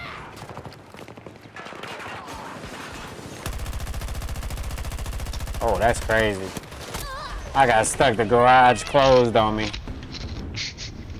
I couldn't get back in. We can never come together and actually solve anything. This is why Morgan Freeman, in a random video I saw recently, he told this guy who was pushing the Black Lives Matter shit, he said, stop talking about our differences. And Morgan Freeman nailed it. And this guy had nothing to say, because the way to get people to come together is actually to not talk about our differences, but to emphasize our similarities. But guys, we're in the woke apocalypse right now. We are in the darkest woke apocalypse timeline, and like, look at the shit that is coming out in 2024. It is somebody tried to save me and woke, died. pagan, satanic game developers who are saying oh, every character has to be a black lesbian. Let's create division. We have to create division. Guys, have you ever read the Bible? Do you know what Jesus talked about more than anything? Jesus talked about unity. He talked about coming together. Satan divides. Satan wants to keep us separated. So I think it's interesting. And look, I've never, you know, they can't get one. Of black characters in video games the past 20 years. Celebrated games, the Walking Dead games, the Gears games. There's tons of black characters in video games. But why this sudden, like, every character has to be gay? Why does every character have to be black now? And guys, the reason is division. And it is satanic, and it's motivated by the devil. Because they know, BlackRock knows that if we come together, if we actually come together, we could begin to solve things. We could begin to work together and have a better society. But they want to keep us divided, like this. Damn, I was right there. They want to keep us like this. And that is why, to bring coming full circle to video games now, that is why they're pushing this shit. Like, it's almost comical, the trash that's coming out in 2020. And look, I'm not saying this stuff is trash because it has black characters in it. I'm saying it's trash because they've taken, you know, if video games were proportionate to the presence of these people as gamers and in society, that makes sense. If 3% of the population is LGBT, then 3% of the video games should be LGBT. If 14% of the population is black, then 14% of the video games should be black. But that is not what we're seeing. Every fucking game now is pushing lesbian shit, satanic shit, gay indie stuff, black lesbian stuff, black lesbian, black lesbian, black lesbian. Like, why? Why? He's like, why? And guys, you have to follow the money. It all comes back to BlackRock. And like, I'm seriously gonna get kicked off of YouTube if I say who it is. Like, I don't even need to say them. Y'all know the group that is behind. Man, this is a good spot over here. Say them out loud. These rocks. Let's just say that they hate Jesus. I'm gonna keep it at that.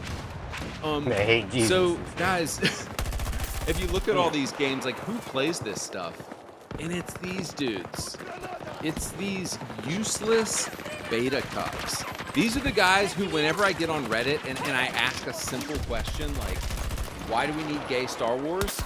They finally killed that fucking sweat say, with the why does every game have a black lesbian protagonist now? They ban me and they delete playing me. this shit like it's Call of Duty. But guys, what do you not see in video games anymore? You don't see men coming together. And do you know why? Because they hate men. BlackRock hates masculinity. Why do you think a single military game, why do you think there's basically no military games anymore? Why do you think there's no games that involve men coming together anymore? Why is everything gay and lesbian and female and homo gay and lesbian? It's because they hate men coming together. They hate men. Look at these guys. This is just a picture of men coming together. A picture of men coming together for a common cause. You don't see this in video games anymore. Because if we saw this in video games, we would begin to see this in real life. We would realize that, man, our differences aren't really that big of a deal, and we actually can come together and solve things together. So guys, just in closing here, because I said this was going to be a short video, play the biggest middle finger that you can give these companies right now is to not play old games. Shit. Like, all of these games are failing miserably right now because it's primarily men who are gamers. We want to see men in games. We want to see men coming together. We want to see men working towards a common purpose and conquering evil. That's all we've ever wanted in a game, and they want to show depraved satanic nonsense like this. So guys, my advice is to play old games, play games made in the Far East, Tarkov, made in Russia, Stalker 2, a lot of the Japanese and Chinese games coming out right now are really good. The entire West, America is gone. Like, Western American developers are gone. They're too woke, they're too progressive, they're under the thumb of BlackRock now. I need to get my fucking C4 so I can blow holes in this wall. Wants to keep us divided. BlackRock does not want us to embrace our masculinity. They do not want us to come together. They're scared fuck to is he death of what men could accomplish if we come together. And that's all I'm gonna say. And I hope I don't He's get like, "That's all I'm demonetized for gonna say." this. I'm out. Damn. Let me see. Ooh, that was some serious. The fuck? Oh, this one. No. It's these.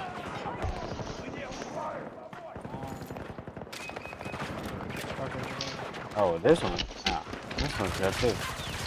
There are Damn, some these places in motherfuckers the all world that walked are in so here. I just evil got 3 that you can kills. feel the demonic energy when you're there. That's great. I know you guys have heard the stories of I wasn't even playing. I just got 3 kills in a row. I looked up and hold the trigger and walked to the right. I started strafing immediately. You know what I'm saying? That's really what it was. You know what I'm saying? The nigga couldn't, you know what I'm saying? Instantly got the strafing to the right. And they ain't know what hit him. There are some places in the world that are so evil that you can feel the demonic energy when you're there. I know you guys have heard the stories of haunted houses or old native burial sites where the evil lingers in the air. While I don't believe in ghosts, I do believe there's a spiritual realm that coexists with our physical world. While I don't believe ghosts are what cause paranormal activity in many of these famous supernatural cases, I do believe some of these instances could be caused by demonic entities. While most stories of haunted these locations walls are up over nonsense, here, no one diddy. location that is believed to be haunted by demons is the abandoned Aerojet test facility deep in the Everglades of Florida, as it has real ties to a satanic cult and real sacrifice rituals. Hey guys, I hope all is well. Welcome back to The Truth Is, where I drop won't let new me videos revive every you? other day exposing the truth. Yeah. In today's episode, we will be talking about the YouTuber who accidentally stumbled upon a sacrifice site in the Everglades of Florida. yeah. Let's get right into it. We live in a physical world that coexists with the spiritual world, and sometimes those two worlds collide. While I don't believe in ghost stories, I do believe that demonic forces do exist. Many people who practice the occult and join cults dedicate their lives to serving many demons and deities. I believe in rare occasions, demonic energy can attach itself to someone or a location, especially in places where satanic cults gather to do their rituals for these demonic entities. Places these demons attach themselves to often experience unexplained evil. This is exactly Easy. what's taken place in the abandoned Aerojet rocket testing facility in the Everglades of Florida. While you might be thinking that an old abandoned rocket testing facility site would be the last place demons will reside, well, the thing is, this isn't just any old testing facility. It actually belonged to the rocket scientist is Jack this? Parsons. Now, if you saw... What happened? Jack Parsons. I'll be right back. Oh, I don't even know. I think it's a breakthrough infantry, so it's just no vehicles and shit.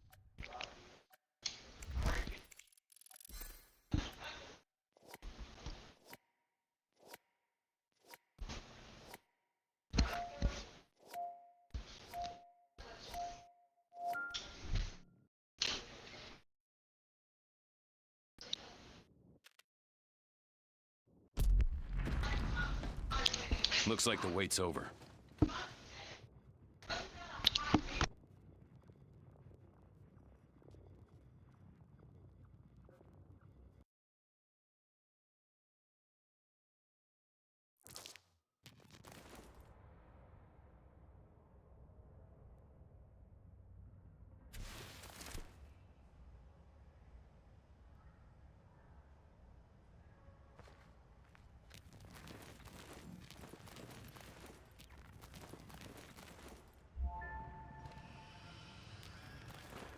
Fight smart and stay alive.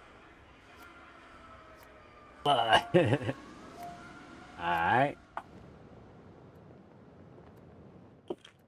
See what's poppin'. Alright, here we go. Oh yeah, back to that. Saw my video on Hollywood putting real rituals in the Strange Angel TV show, then you should know exactly who Jack Parsons is. For those who didn't see that episode, Jack Parsons was a famed rocket scientist who was living a double life.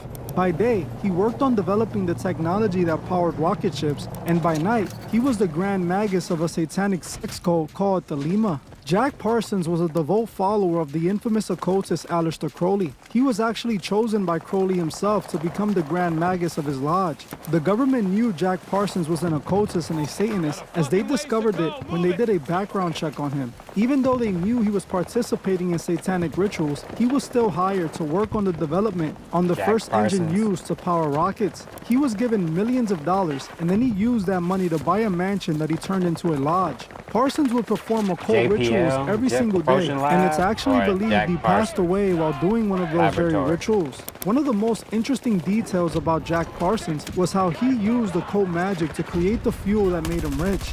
Jack Parsons actually uncovered the science he used to make the engine while performing an occult ritual. So technically, the development of the rocket ship was possible due to occult magic, which is definitely suspicious if you ask me. Jack Parsons owned a company called Aerojet and had a secret testing facility in the Florida Everglades. This facility was supposed to be used to work and test rockets, but much more sinister things were taking place there, as you will soon see. Jack realized that this testing facility was the best location to practice his satanic rituals, as it was in the middle of nowhere.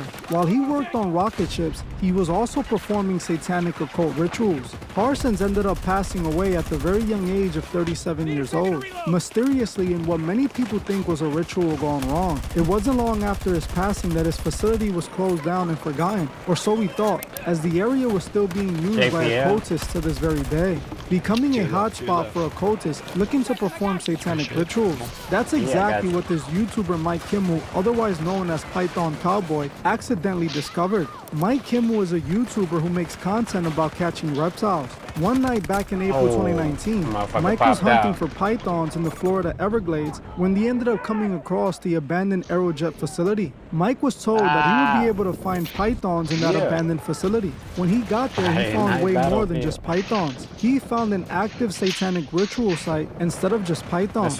Mike recorded all he saw, and what he saw was truly haunting and disturbing. The very first thing he saw when he got there was a pile of rocks with an inverted cross sticking out the top. He also notices several spray-painted inverted crosses everywhere. We all know inverted crosses are a representation of the Antichrist. This is what he was greeted with, which is not a good sign at all. As he approached the rock pile, he noticed a baby doll with an eye plucked out and inverted crosses painted on its head in ashes. Even more disturbing, when Mike lifted the rock pile, he noticed that the doll had a little red corn snake wrapped around his neck. He decided to pick up the snake when he noticed it was bleeding from its rear. And first corner and turning into the facility, see a very large rock pile. On top of that rock pile is a upside down wooden cross, and there's upside down red spray painted crosses all over this rock pile.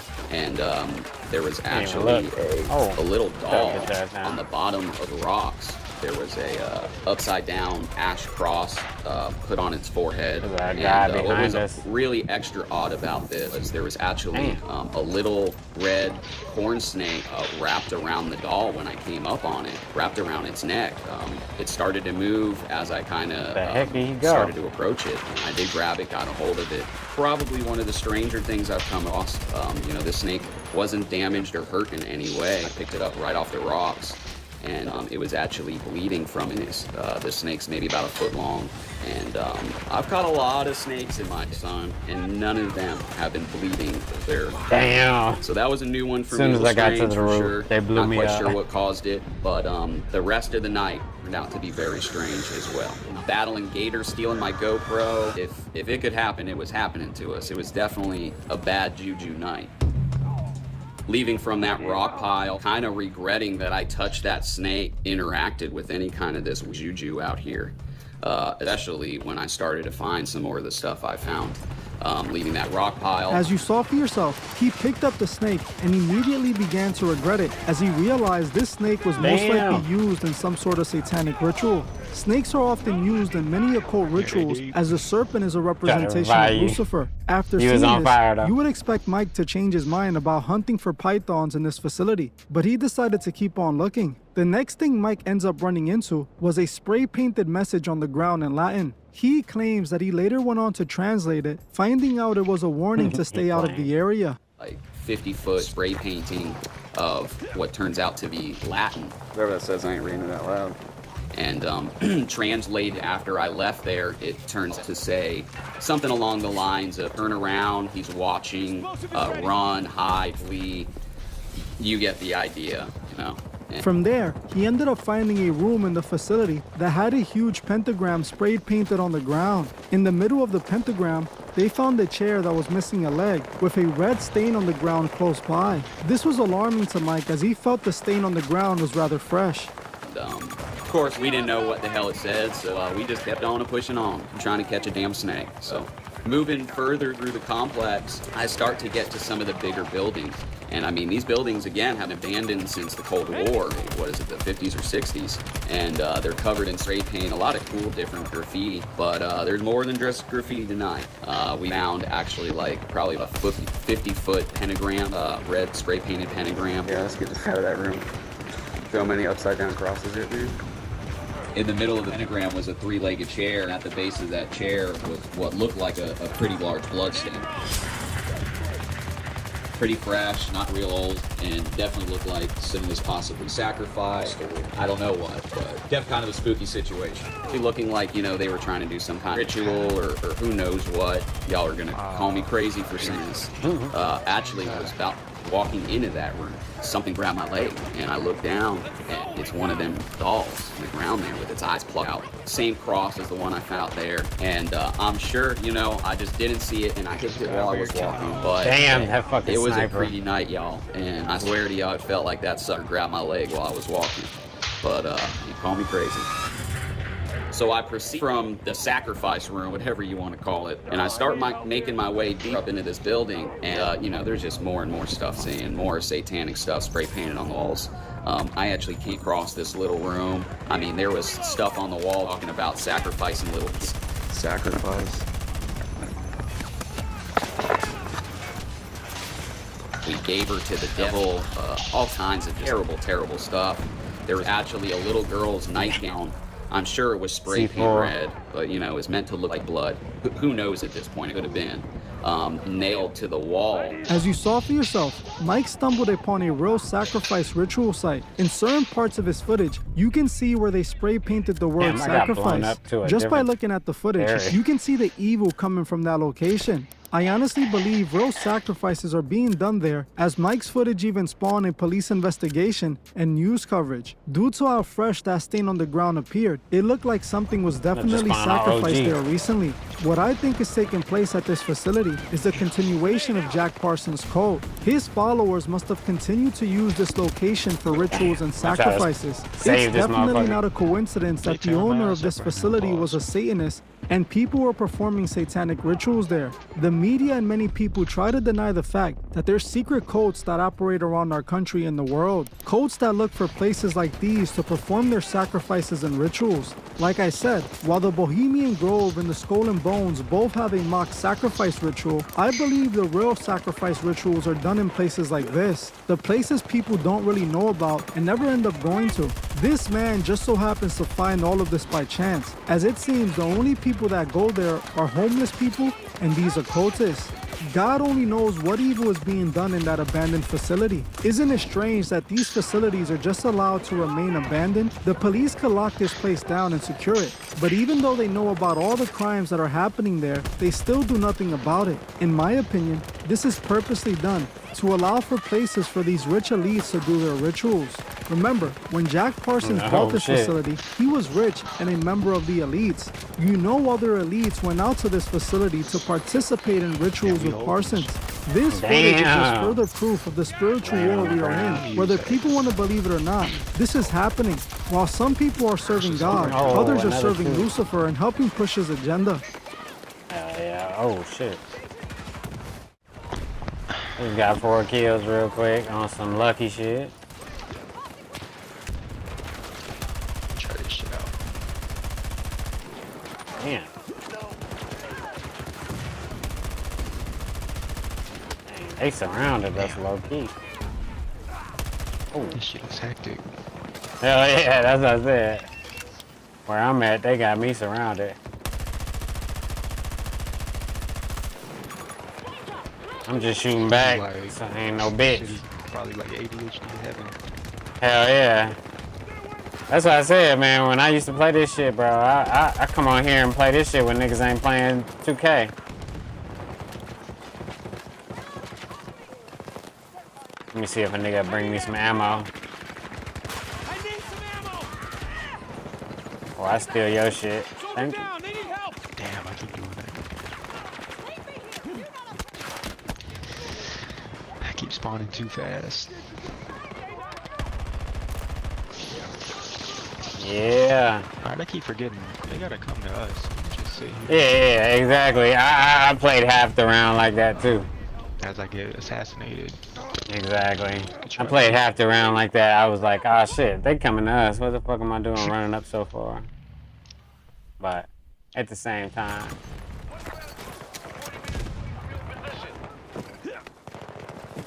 I don't be trying to sit back too much either. How am I 7 on the leaderboard? I feel like I'm doing ass. Damn. You just staying even, that's all. Ain't getting cooked too much. And then, like, you got on the health. Oh, anytime you a healer type nigga, you always gonna get hella points. Even in any of these games. But you ain't like being selfish, basically, you know what I'm saying? Yeah. Like, nah, I'm a team player, bro. Dead ass. Ooh. I'm a motherfucking assault nigga. I don't be getting hella points unless I kill shit.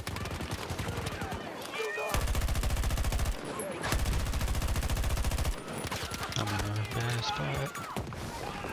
I just threw a grenade over there to try to help you get out of that spot. An incendiary grenade.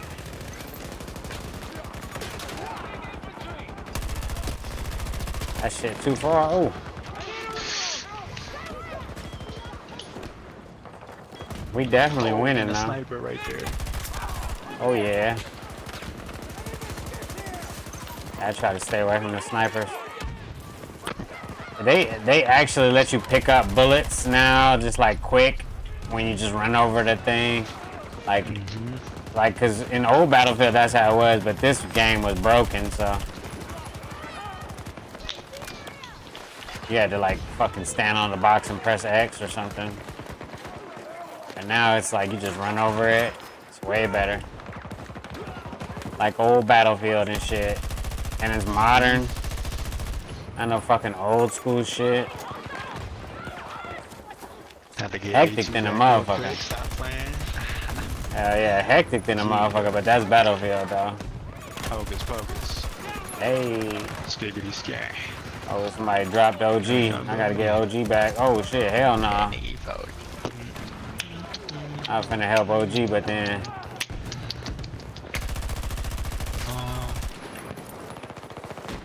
I went back to A2 for a split second just to make sure, cause somebody was trying to get busy over there. Oh hell no, bro. That nigga hit me with an M44. That's crazy. It's a black bitch too. Crow. That's crazy. Crow. That bitch a crow. It's a crow. I'm on the crow over there? Nah, I ain't really. I saw you. I ain't on the crows like that, bro. I saw you, little man. You got that, man. She gonna give you hella problems and shit, you know what I'm saying? But that's on you. That's funny.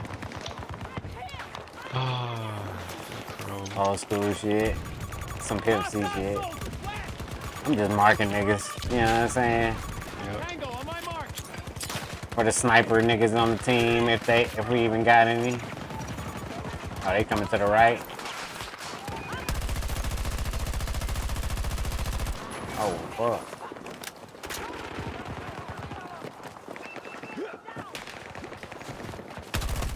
Oh no, that's tough.